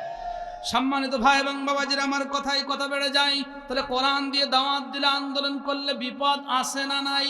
এবার আসুন তো নবীজির বিরুদ্ধে কিভাবে ষড়যন্ত্র শুরু হলো। আল্লাহর হাবিব সাল্লাল্লাহু আলাইহি ওয়াসাল্লাম কোরআন দিয়ে জাতিকে সতর্ক করলেন। 40 বছর পর্যন্ত নবীজি ছিলেন আল্লাহ আমিন, নবীজি ছিলেন সাদিক। কিন্তু যেই নবীজি বললেন লাতের পূজা করা যাবে না, মানতের পূজা করা যাবে না, হবলের পূজা করা যাবে না, চন্দ্রের পূজা করা যাবে না, গাছের পূজা করা যাবে না, মাছের পূজা করা যাবে না, যেই মানুষেরা বলেছিল মুহাম্মদ তুমি সত্যবাদী, তুমি বিশ্বাসী, সেই মানুষেরা এবার বলল ক্বালাল কাফিরুনা হাদা সাহিরুন কাযযাব। মুহাম্মদ, এতদিন পর্যন্ত তো তোমাকে খুব ভালোই মনে করতাম, তোমাকে সত্যবাদী বলেছিলাম, কিন্তু এখন লাইন তো ভালো ঠেকতেছে না, আসলে তোমার চাইতে বড় মিথ্যাবাদী তো একজনও নাই। হুজুর ততক্ষণ পর্যন্ত খুব ভালো, যতক্ষণ পর্যন্ত শুধু সুবহানাল্লাহ আলহামদুলিল্লাহর ওয়াজ করে। কিন্তু হুজুর যেই নাউজুবিল্লাহর ওয়াজ শুরু করে, সুদের বিরুদ্ধে বক্তব্য দেয়, ঘুষের বিরুদ্ধে বক্তব্য দেয়, ভোটচুরির বিরুদ্ধে বক্তব্য দেয়, জনগণের উপরে জুলুমের বিরুদ্ধে বক্তব্য দেয়, হত্যার বিরুদ্ধে বক্তব্য দেয়, চাঁদাবাজের বিরুদ্ধে বক্তব্য দেয়, তখন হুজুর ভালো। যত দোষ নন্দ ঘোষ, সত্যটা বললে দোষ, করলে অন্যায়ের প্রতিবাদ, নামটা হবে তোমার মৌলবাদ, নামটা হবে তোমার জঙ্গিবাদ। দেশান্তরে হামলা হলো, দোষী খুঁজে নাহি পেল, দেশান্তরে হামলা হলো, দোষী খুঁজে নাহি পেল, আলেমদেরকে দিল রা অপবাদ, আলেমদেরকে একদিকে দিল ওরা অপবাদ, নামটা হবে তোমার মৌলবাদ, নামটা হবে তোমার জঙ্গিবাদ। কথা বলেন ঠিক কিনা? সম্মানিত হাজিরিন, নবীর বিরুদ্ধে কি ষড়যন্ত্র হলো আমি সামনে ইনশাআল্লাহ বলবো। তার আগে এই মাহফিলের সার্বিক সহযোগিতা একান্ত আপনাদের কাম্য। এই মাহফিল আগামী তো হোক, এটা আপনারা চান কি চান না? আপনাদের সার্বিক সহযোগিতা আমরা চাই। একটু টাকা দিয়ে যার যতটুকু অ্যাবিলিটি আছে, 500, 1000, 2000 আমাদের ভলেন্টিয়ারের ভাইরা যাবে ইনশাআল্লাহ। এই মাহফিলের প্যান্ডাম একটা অনুষ্ঠানে, একটা স্কুলে রাজাকারেরা কিভাবে মা বোনদের ইজ্জত নিয়ে, সম্ভ্রম নিয়ে সিনেমিনি খেলেছিল, জি জি, সেটা একটা সাজিয়েছে কিভাবে? মাথায় টুপি এবং মুখে দাড়ি দিয়ে। একটু জোরে বলেন সুবহানাল্লাহ। আমরা দায়িত্বহীন কণ্ঠে বলতে চাই, এটা দাড়িওয়ালার দেশ, টুপিওয়ালার দেশ, মসজিদ মাদ্রাসার দেশ, আলেম ওলামার দেশ, পীর মাশায়েখদের দেশ। দাড়ি নিয়ে, টুপি নিয়ে যারাই সিনেমিনি খেলবে, ইন্ডিয়ার প্রেসক্রিপশন নিয়ে সামনের দিকে যারা চলবে, বিগত দিন থেকে শিক্ষা গ্রহণ করেন, স্বৈরাচার ইন্ডিয়ার প্রেসক্রিপশনে চলেছিল। পুলিশ, র্যাব, বিডিআর, এয়ারফোর্স, ল্যান্ডফোর্স, এলাকায় এলাকায় সন্ত্রাসী গুন্ডা বাহিনী থাকার পরেও দুপুরের রান্না করা ভাত পর্যন্ত খেতে পারে নাই। নবীর সুন্নাত, দাড়ি, টুপি, ইসলাম, আল্লাহ, নবীকে নিয়ে যারা ষড়যন্ত্র করবে, আগামীতে লুঙ্গি পড়ার টাইম বাংলার তৌহিদি জনতারা দেবে না, দেবে না, দেবে না। কথা বলেন ঠিক কিনা? এটার পক্ষেও কিছু মুসলমানের জাতেরা যায়, দুঃখে কলিজাটা ফেটে যায়। এই চিহ্ন কি কোনো রাজনৈতিক দলের? এই চিহ্ন কি কোনো রাজনৈতিক দলের? এই সুন্নাত এটা কার? নবীজির। কার? টুপি সুন্নাত কার? জুব্বা কার? নবীর সুন্নাত কিনে ব্যঙ্গ করে আর তুমি দাঁত কেলাও, তোমার ঈমান আছে কিনা তো আমার সন্দেহ। সম্মানিত ভাই এবং বাবাজিরা, আমি রিটার্ন টু মাই পয়েন্ট। আল্লাহর হাবিব সাল্লাল্লাহু আলাইহি ওয়াসাল্লাম কোরআন দিয়ে তাবলীগ শুরু করলেন। এবার নবীকে টাকার অফার দেয়া হলো, ক্ষমতার অফার দেয়া হলো। সূরা হামিম সেজদা 1 থেকে 5 নম্বর আয়াতের তাফসীর পড়ে দেখেন, আল্লাহর নবী টাকার দিকে তাকালেন না, ক্ষমতার দিকে তাকালেন না, অর্থের দিকে তাকালেন না। দাওয়াতি কার্যক্রম অব্যাহত রাখলেন। নবীজির দাওয়াতি কার্যক্রম বন্ধের জন্য তার চাচা আবু তালেবের কাছে কয়েক দফা গেলেন, কিন্তু কাজ হলো না। আল্লাহর হাবিব সাল্লাল্লাহু আলাইহি ওয়াসাল্লামের উপরে জুলুম নির্যাতন চলে আসলো। নবীজির গায়ে ময়লা মাটি মিশ্রিত অবস্থায় তাকে রক্তাক্ত করা হতো। নবীজি নামাজে সিজদায় গেলে মাথার উপরে উটের নাড়ি বুড়ি চাপিয়ে দেওয়া হতো। পাগল বলা হতো, জাদুকর বলা হতো, কবি বলা হতো, মুহাম্মদকে মিথ্যাবাদী বলা হতো। তারপরেও নবীজি মনক্ষুণ্ণ হতেন না, দাওয়াতি কার্যক্রম চালিয়ে যেতেন। যখন তারা সকল প্রচেষ্টা ব্যর্থ হলো, মক্কার মানুষেরা চিন্তা করলো, আজকে 1 2 3 4 5 করে করে যখন কালিমা পড়ে মুসলমান হতে লাগছে, এভাবেই যদি সামনের দিকে হতেই থাকে, এই মক্কা নগরীতে আমাদের কোনো অস্তিত্ব থাকবে না, আমাদের কোনো কর্তৃত্ব থাকবে না। সামনে আসছে হজ্জের মৌসুম, পৃথিবীর বিভিন্ন প্রান্ত থেকে মানুষেরা মক্কায় আসবে। কালিমার বীজ শুধুমাত্র মক্কার মধ্যেই বপন করা হয়েছে। এই বীজ যেন বহির্বিশ্বে ছড়িয়ে না পড়ে, হজ কাফেলার সদস্যরা যেন কোনোভাবেই মুহাম্মদ বিন আবদুল্লাহর কাছে পৌঁছাতে না পারে। এই কারণে আমার নবীজির বিরুদ্ধে মিথ্যা অপবাদ আরোপ করার জন্য সিদ্ধান্ত গ্রহণ করল মক্কার কুরাইশ দলপতিরা। বড় ইবলিস, বড় শয়তান। কোরআনের ভাষায় সূরাতুল কলমের মধ্যে আল্লাহ বলছে, ওতুল্লিম বাদা যালিকা জানিম, পিতৃ পরিচয়হীন নবৈধ সন্তান খালিদ বিন ওয়ালিদ রাদিয়াল্লাহু তাআলা আনহুর পিতা ওয়ালিদ বিন মুগিরার কাছে তারা আসলো। ওয়ালিদ বিন মুগিরার কাছে এসে বলল, হি আমাদের সম্মানিত লিডার, মুহাম্মদকে টাকার অফার দিলাম, ক্ষমতার অফার দিলাম, শারীরিকভাবে নির্যাতন করলাম, তার সাহাবীদের উপরেও জুলুম করলাম, সাহাবীদেরকে রক্তরঞ্জিত করলাম, তারপরেও কালিমার দাওয়াত দেওয়া বন্ধ করে না, কোরআনের মিশন, কোরআনের ভিশন বন্ধ করে না। এই মক্কায় হজ করতে আসবে পৃথিবীর বিভিন্ন প্রান্ত থেকে মানুষেরা, মুহাম্মাদের কাছে যেন পৌঁছাতে না পারে। মুহাম্মাদের বিরুদ্ধে কি মিথ্যা অপবাদ আরোপ করা যায়? ওয়ালিদ বিন মুগিরা বলছেন, তোমরা বুক ভরা আশা নিয়ে আমার কাছে এসেছো, আমি যেই সিদ্ধান্তে গ্রহণ করব সেই সিদ্ধান্ত তোমরা কি মানবে? সবাই বলল আমরা মন মানসিকতা স্থির করেই তো আপনার নিকটে এসেছি। তাহলে বলো বলো তোমাদের মধ্য থেকে একজন বলো মোহাম্মদকে কি উপাধি দেওয়া যায়? একজন হাত উঁচু করে বলল মোহাম্মদকে আমরা পাগল বানানোর জন্য প্রচেষ্টা করি। আজকের দিনে যে ওলামায়ে কেরামগণ যুদ্ধ অপরাধী না হওয়ার পরও যুদ্ধ অপরাধী সাজানো হয়, ধর্ষণকারী না হওয়ার পরও ধর্ষণকারী সাজানো হয়, এটা কোনো নতুন ইতিহাস না। যুগে যুগে যারাই ইসলামের পক্ষে কোরআনের পক্ষে কাজ করেছে, ইসলাম বিদ্বেষীরা তাদের বিরুদ্ধে মিথ্যা ট্যাগ লাগিয়েছিল। কথা বলেন ঠিক কিনা? রাসূল করিম সাল্লাল্লাহু আলাইহি ওয়াসাল্লামের বিরুদ্ধে মিথ্যা ট্যাগ লাগানোর জন্য একজন কুরাইশ দলপতি বলল মুহাম্মদকে পাগল বানানোর জন্য আমরা প্রচেষ্টা করি। কেন পাগল বানানোর জন্য প্রচেষ্টা করবে? শোনেন শোনেন, মুহাম্মদ যে পাগল এটা যদি আমরা গোটা পৃথিবীর মানুষদের কাছে আমরা যদি প্রমাণিত করে দিতে পারি, বিশেষ করে হজ কাফেলার সদস্যদের কাছে যদি আমরা প্রমাণিত করে দিতে পারি, হজ কাফেলার সদস্য যারা নিঃসন্দেহে তারা সম্ভ্রান্ত পরিবারের লোক, ভদ্র ফ্যামিলির লোক, ভদ্র মানুষ কিন্তু কোনো পাগলের কাছে যায় না। এলাকায় দেখবেন যখন কোনো পাগল আসে ওই পাগলের কাছে কিন্তু ভদ্র ফ্যামিলির মানুষেরা যাবে না। যারা নামাজি, যারা পরহেজগার তারা কিন্তু পাগলের কাছে যায় না, বরঞ্চ পাগলকে ডেকে চায়ের দোকানে বসিয়ে বিস্কুট খেতে দেয়, কেক খেতে দেয়। কিন্তু কিছু কিছু মানুষ আবার আছে পাগলের পেছনে লাগে। প্রাপ্তবয়স্কদের মধ্যে পাগলের পেছনে লাগে যারা একটু বদ টাইপের, যারা কথা বলেন না কেন, কথা বলেন না কেন? আল্লাহর নবীর বিরুদ্ধে তারা ষড়যন্ত্র করল। ওয়ালিদ বিন মুগিরা বলছে ঠিক আছে তোমার কথা ঠিক আছে, কিন্তু শোনো শোনো, ব্যবসায়িক ক্ষেত্রে পৃথিবীর বিভিন্ন রাষ্ট্র ভ্রমণ করার সুযোগ সৌভাগ্য আমি ওয়ালিদ বিন মুগিরার হয়েছে। অনেক পাগল আমি দেখেছি, পাগল সেনার কিছু আলামত রয়েছে। চেহারাটা অসুন্দর হয়, চুলগুলো উস্কো খুস্কো হয়, গায়ের পোশাকগুলো ভালো থাকে না, গায়ে ময়লা মাটি থাকে, চেহারাটা অসুন্দর হয়। কিন্তু কাবার রবের কসম করে বলছি, লাতের কসম করে বলছি, মানতের কসম করে বলছি, যত সুন্দর চেহারা বিশিষ্ট যুবক আমি দেখেছি, যত পরিষ্কার পরিচ্ছন্ন যুবক দেখেছি, আব্দুল্লাহর বেটা মুহাম্মাদের মতো এত সুন্দর যুবক, এত সুন্দর পরিষ্কার পরিচ্ছন্ন মানুষ আমি কাউকে দেখি না। আল্লাহর নবীর চেহারা কত সুন্দর ছিল, মনের খরাক মেটে না। সেই তিরমিজি শরীফের হাদিস, আব্দুল্লাহ ইবনে জাবের ইবনে সামুরা রাদিয়াল্লাহু তাআলা আনহু থেকে বর্ণিত হাদিস। আল্লাহর নবীর সাহাবী বলেন, প্রচণ্ড গরমের মৌসুমে আমি প্রাকৃতিক বাতাস আমার শরীরে নেওয়ার জন্য বাইরে আসলাম। তদানীন্তন সময়ে কারেন্টের কোনো অস্তিত্ব ছিল না, আর আরব কান্ট্রিতে একটু গরম বেশি পড়ে।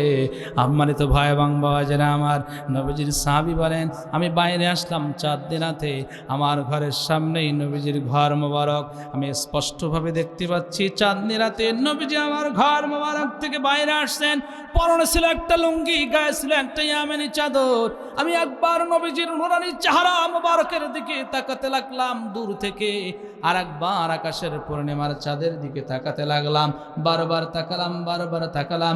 তাকানোর ফলে আমার কাছে যেটা মনে হয়েছে, আকাশের যে পূর্ণিমার চাঁদ গোটা পৃথিবীকে আলোকিত করে, ওই আকাশের পূর্ণিমার চাঁদের জ্যোতির চাইতে আমার নবীজির নুরানি চেহারা মোবারকের জ্যোতিটা আমার কাছে বেশি মনে হলো। আওয়াজ করে বলা যায় না সুবহানাল্লাহ। ওয়ালিদ বিন মুগিরা বলছেন, এত সুন্দর চেহারা বিশিষ্ট,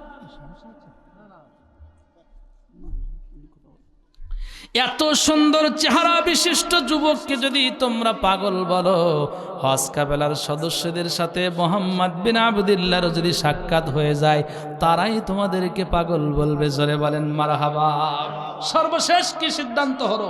শয়তান শয়তানি করে, কিন্তু ও যে পথ দিয়ে ধরা খাবে ওই পথ কিন্তু বন্ধ করতে পারে না। কথা বলে না, কথা বলে না। ওয়ালিদ বিন মুগিরা বলছেন, মুহাম্মদ কি যেন 2 দিন 3 দিন পর পর কি যেন বিড় বিড় বিড় বিড় করে জাতির কাছে তেলাওয়াত করে শোনায়। মুহাম্মাদের তেলাওয়াত করা, আবৃত্তি করা কথা পৃথিবীর কোনো লেখকের বইয়ের লেখার সাথে মিল খুঁজে পাওয়া যায় না, কোনো কবির কাব্যের কবিতার সাথে খুঁজে পাওয়া যায় না। ইন হাদা ইল্লা কওলুল বাশার, নিঃসন্দেহে মুহাম্মদ জাদুর মাধ্যমে এই কথাগুলো তৈরি করে করে করে করে কোরআনের মধ্যে ঢুকিয়ে দিয়েছেন, জাতির কাছে পৌঁছায়। একটু জোরে বলা যায় না সুবহানাল্লাহ, মাশাআল্লাহ। সুবহানাল্লাহ হবে না নাউজুবিল্লাহ? আসলে আপনারা ঠিক আছেন কিনা, মনোযোগ ঠিক আছে কিনা দেখতেছেন। এ কোরআনে নবীজি কি কোনো কথা ঢুকিয়েছেন? বানিয়ে বানিয়ে দিয়েছেন? সব কার কথা? মা ইয়ানতিকু আনিল হাওয়া ইন হুয়া ইল্লা ওয়াহয়ু ইউহা। ওহীর মাধ্যমে যিনি কোরআন নাজিল করেছেন তিনি কে? আল্লাহ। সম্মানিত ভাই এবং বাবাজিরা আমার, আইন পাশ হয়ে গেল, মোহাম্মদ জাদুকর আওয়াজ করে বলেন নাউজুবিল্লাহ। মক্কার প্রবেশদ্বারে যুবকদেরকে দাঁড় করিয়ে দেয়া হলো। সূরা তওবার তাফসীরে পড়ে দেখবেন, তদানীন্তন সময়ে মক্কার কাফেরদের দুইটা ভালো গুণ ছিল, বৈশিষ্ট্য ছিল। একটা হলো কাবা ঘর পরিষ্কার পরিচ্ছন্ন করা, দ্বিতীয় নম্বর হচ্ছে হাজীদেরকে সেবা করা, হাজীদেরকে মেহমানদারি করা। এই দুইটা গুণ তাদের মধ্যে ছিল। ওই হজ কাফেলার সদস্যরা যখন আসলো, যুবকেরা তাদের শেখানো ভাষা অনুযায়ী তাদেরকে আহলান সাহালান মারহাবা জানালেন। আপনারা পৃথিবীর বিভিন্ন প্রান্ত থেকে আমাদের মাতৃভূমিতে আসছেন হজ করার জন্য। কাবার রব আয় আল্লাহ তাআলা, তুমি তাদের উপরে রহমত বরকত নাজিল করো। আল্লাহ আপনাদেরকে হজ্জের যাবতীয় কার্যবলী সুসম্পন্ন করার তৌফিক দান করুন। মক্কার বিভিন্ন স্থানে আপনারা ভ্রমণ করবেন, অমুক জায়গায় যাবেন, অমুক জায়গায় যাবেন। তবে এই মক্কা নগরে কোন জায়গাটা আপনাদের জন্য অনিরাপদ বিপজ্জনক আপনারা কিন্তু জানেন না, আমরা কিন্তু জানি। সব জায়গায় যাবেন, কিন্তু অমুক জায়গায় আব্দুল্লাহর বেটা মোহাম্মদ থাকে, মোহাম্মদ নামের জাদুকর, ওর কাছে খবরদার যাবেন না। হজ কাফেলার সদস্যদের মধ্য থেকে একজন বলল, সব জায়গায় যাব, মোহাম্মদ বিন আব্দুল্লাহর কাছে কেন যাব না? এবার ওই যুবকেরা বলল, মোহাম্মদের কাছে যারা যায় তারাই পাগল হয়ে যায়। আমার আল্লাহ বলছেন, শয়তানের ঘরে শয়তান, তোরা করলি ষড়যন্ত্র, আমি করব, আমি আল্লাহ উত্তম পরিকল্পনা। হজ কাফেলার সদস্যদের অন্তরের মধ্যে আমার আল্লাহ একটা প্রশ্নের উদয় করে দিলেন। তারা মনে মনে ভাবল, জীবনে কখনো ইতিপূর্বে এই মক্কার মানুষদের সাথে, যুবকদের সাথে আমাদের কখনো সাক্ষাৎ হয়নি, কেন আমাদের এত ভালো চাইলো, ভালো বুদ্ধি দিল, মক্কার সব জায়গায় যাওয়ার জন্য বলল, উদ্বুদ্ধ করলো, মোহাম্মদ নামের জাদুকরের কাছে যাইতে কেন নিষেধ করলো?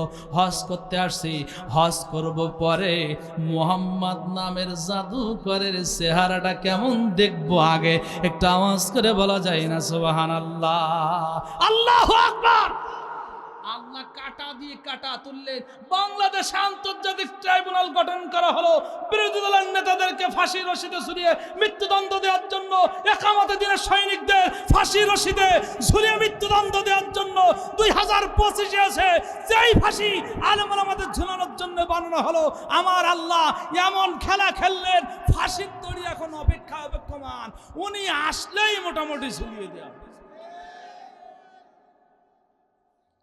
অন্যের জন্য গর্ত খুঁড়লে মাঝে মাঝে ওই গর্তে পড়া কষ্ট পাচ্ছেন? ওরা চাইলো নবীজির কাছে যেন না যায়। আল্লাহ বলছেন, মুহাম্মাদের কাছে আমি নিয়ে যাব। আর নবীজি যে কোথায় আছেন চিনতে আর দেরি হলো না, কারণ ওরা আগেই বলে দিয়েছেন অমুক জায়গায় মুহাম্মদ থাকে। আল্লাহু আকবার। সম্মানিত ভাই এবং বাবাজিরা আমার, হজ কাফেলার সদস্যরা চলে গেলেন এক কদম দুই কদম করতে করতে। আমার নবীজি মরুভূমির প্রান্তরে মাথা মোবারক নিম্নগামী করে কোরআনে কারীম তেলাওয়াত করতেছিলেন।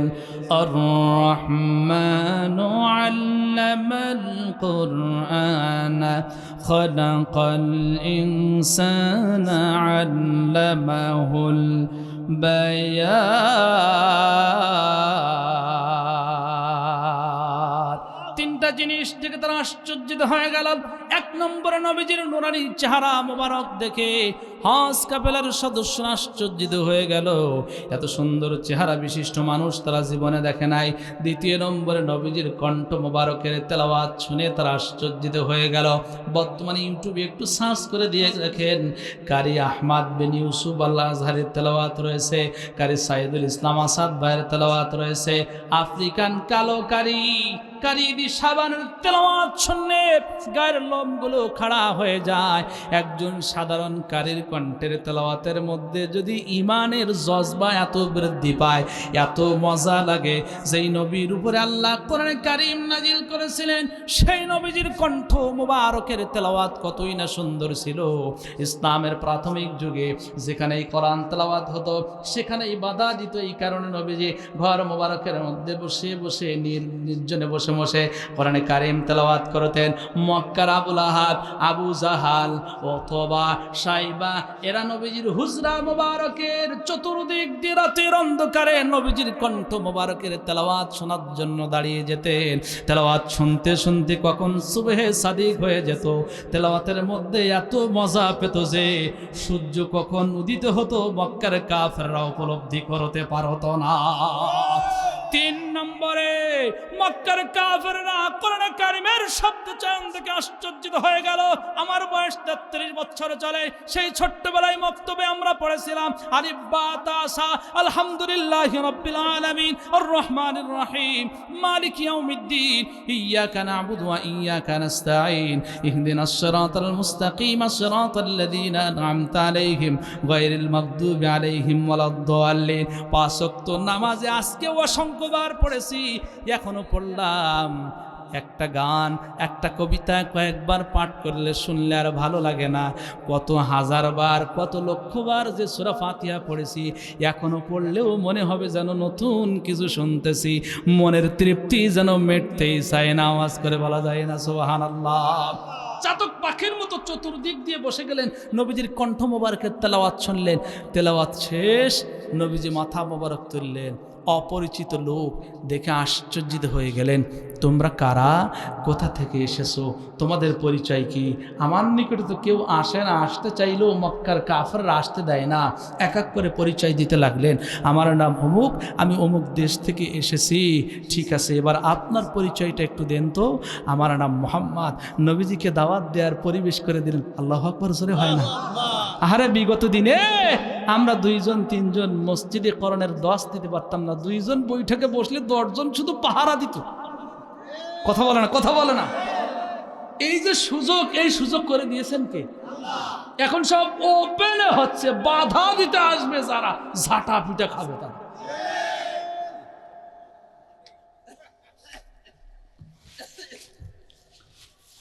নবীজিকে সুযোগ করে দিলেন। আল্লাহর নবী বলছেন, আমার নাম মোহাম্মদ, আমার বাবার নাম আব্দুল্লাহ। আপনি যেটা পড়তেছিলেন ওই জিনিসটা কি? এটা দুনিয়ার কোনো গ্রন্থ না, দুনিয়ার কোনো কিতাব না, এটা আসমানি কিতাব। এটা সাধারণ মানুষের উপরে আল্লাহ দেয় না। এই পৃথিবীতে অসভ্য জাতিদেরকে সভ্য জাতি বানানোর জন্য যুগে যুগে পয়গম্বর নবী আলাইহিমুসসালাতু ওয়াসসালামদেরকে আল্লাহ পাঠিয়েছিলেন। ওই রসুলদের উপরে আসমানি গ্রন্থ দিয়েছিলেন। আমাকে আল্লাহ ওই পয়গম্বরদের সিরিয়াল দিয়ে একেবারে শেষ নবী করে রেসালাতের দায়িত্ব দিয়ে অন্যান্য রসুলদের উপরে যেমন আসমানি গ্রন্থ দিয়েছিল, আমাকেও একটা কিতাব দিয়েছে যেটা আমি তেলাওয়াত করতেছিলাম, যার নাম আল কোরআনুল কারীম। কোরআনুম মাজিদ, কোরআনুল হাকিম, কোরআনুল কারীম। এই কোরআন আমি তেলাওয়াত করতেছিলাম। এই কোরআন দিয়ে জাতিকে আমি দাওয়াত দিচ্ছি, তোমরা তো যে হাত দিয়ে মূর্তি নির্মাণ করো, মূর্তি বানাও, সেই হাত দিয়ে আবার তার পায়ে হাত রেখে মাথা নিম্নগামী করে জীবন ভিক্ষা চাও, বিপদাবাদের হাত থেকে বাঁচার জন্য কাকুতি মিনতি করো। তোমাদের মনে কি প্রশ্নের উদয় হয় না যে নিজেকে সেভ করতে পারে না, একবার যদি এভাবে ধাক্কা দিয়ে ফেলে দাও ও তো নিজেকেই সেভ করতে পারবে না। অন্ধ মানুষ তো কখনো পথিককে পথ দেখাতে পারে? একটু কথা বলেন। যে নিজেকে বাঁচাতে পারে না সে কিভাবে তোমাদেরকে বাঁচাবে?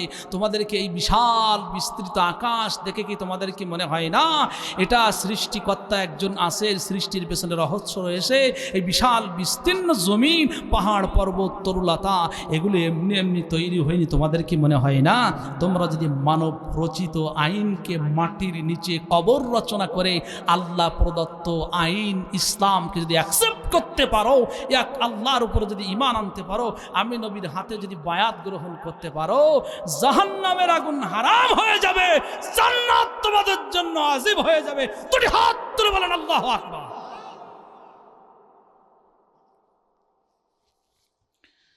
আল্লাহর হাবিব সাল্লাল্লাহু আলাইহি ওয়াসাল্লাম আমরা যেমন বক্তব্য দেই, সব মানুষেরা বক্তব্যগুলো সঠিকভাবে গ্রহণ করে না।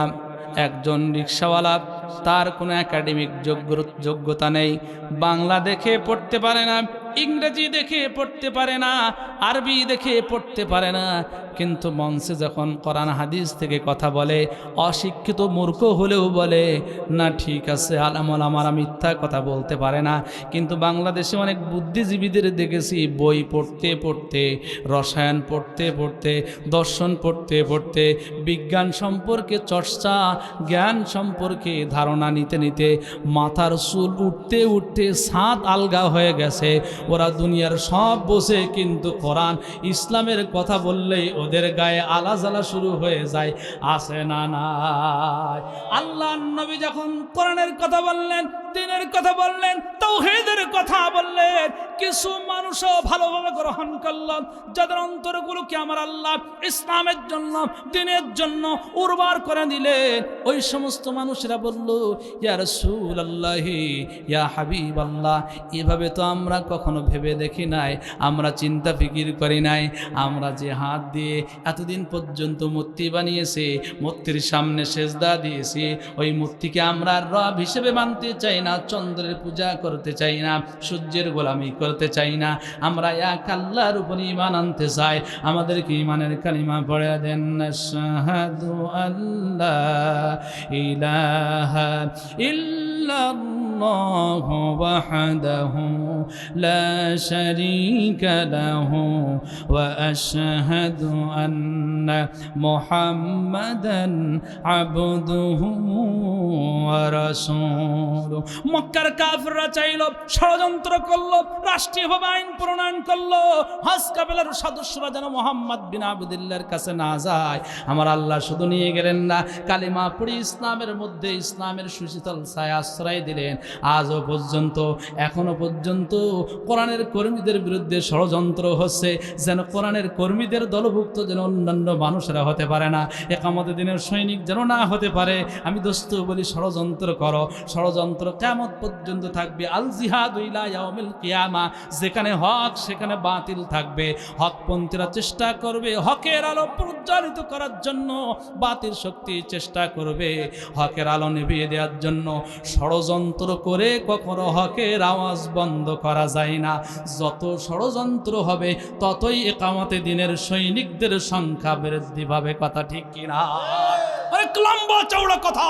নবীকে জেলের মধ্যে নেওয়া হলো, টর্চার করা হলো, নবীকে মক্কা নগরী থেকে বিতাড়িত করার জন্য বাধ্য করলো, কিন্তু তারপরেও কোরআনের আওয়াজ বন্ধ হয়েছিল? একটু জোরে বলেন।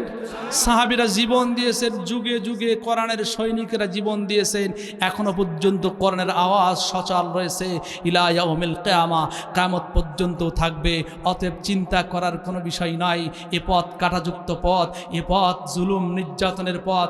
এ পথে থাকতে গেলে মানুষ কত রকম কথা বলবে, যে শুধুমাত্র ঘরের মধ্যে বসে বসে কোরআনে কারীম তেলাওয়াত করবে, ওর কোনো শত্রু থাকবে না, ওকে কেউ রাজাকার বলবে না, আল বদরের গোষ্ঠী বলবে না, ধর্ম ব্যবসায়ী বলবে না। কিন্তু যে কোরআন পড়ে নবীজির মতো কোরআন সমাজের মধ্যে বাস্তবায়ন করার ভীষণ মিশনের দায়িত্ব নেবে, ওকে নবীকে যেমন মিথ্যাবাদী বলা হয়েছিল, কবি বলা হয়েছিল, জাদুকর বলা হয়েছিল, নবীর মতো যারা এই দায়িত্ব পালন করবে, ধর্ম ব্যবসায়ী বলা হবে, রাজাকার বলা হবে, আল বদরের গোষ্ঠী বলে গালি দেওয়া হবে। কিন্তু আমরা মরক্ষণ্ণ হই না, আমরা মরক্ষণ্ণ হই না, মনে কষ্ট পাই না, কারণ আমরা জানি খানা খাওয়ার পূর্বে লবণ খাওয়া যেমন সুন্নাত, খানা খাওয়ার শেষে মিষ্টি খাওয়া যেমন সুন্নাত, কোরআনের আওয়াজ বুলন্দিত করার জন্য গালি খাওয়া উচিত। ঠিক না? আমরা কি মরক্ষণ্ণ হব? আল্লাহ তাআলা আমাদেরকে বুঝার তৌফিক দান করুন। এই কোরআন বিজয়ী হলে আমাদের লাভ না লস? এই আস্তে আস্তে একজন আল্লাহর ওলির বক্তব্য শুনলাম, এত বড় দাড়ি, ফেসবুকে বলছে বাংলাদেশে হিন্দুরাও বাস করে, খ্রিস্টানরাও বাস করে, বৌদ্ধরাও বাস করে, কেন কোরআনের আইন কায়েম করবে? তাহলে তারা কোন দেশে যাবে? ওরে বাবা রে, কত বড় জনদরদি! আচ্ছা, এই কোরআন কি বলছে যে হিন্দুদের উপরে জুলুম করো? কোরআন কি বলছে অন্য ধর্মের মানুষদের উপরে জুলুম করো? অথচ নবীজি বলছেন সংখ্যাগরিষ্ঠ মুসলিম এলাকায় সংখ্যালঘু অমুসলিমদের উপর যদি জুলুম করা হয়, ওই দেশের শাসক গোষ্ঠী যারা থাকবে কিয়ামতের ময়দানে আমি নবীজি তাদের বিরুদ্ধে মামলা দায়ের করব। অমুসলিম যারা আছে ইসলাম তাদেরকে নিরাপত্তা দেবে, এই নিশ্চয়তা দিয়েছেন কে? এ কোরআন পার্লামেন্টে যাক, এটা আমরা চাই কি চাই না? এটা আমার বিএনপির ভাইরাও চাই কি চায় না? আওয়ামী লীগের ভাইরা চাই কি চায় না? জামাত ইসলামের ভাইরা চাই কি চায় না? এটা কি কোনো রাজনৈতিক স্লোগান? জোরে বলেন। আমরা অনেক তন্ত্র মন্ত্র দেখেছি, আগামীতে কোরআন যাক, কোরআনের আইন পাশ হোক, এটার পক্ষে আমরা সবাই একমত। আল্লাহ তাআলা দলমত নির্বিশেষে আমৃত্যু পর্যন্ত কোরআনের সৈনিক হিসেবে, কর্মী হিসেবে কোরআনের আন্দোলনে কাজ করার তৌফিক আল্লাহ তাআলা দান করুন। আল্লাহুম্মা আমিন।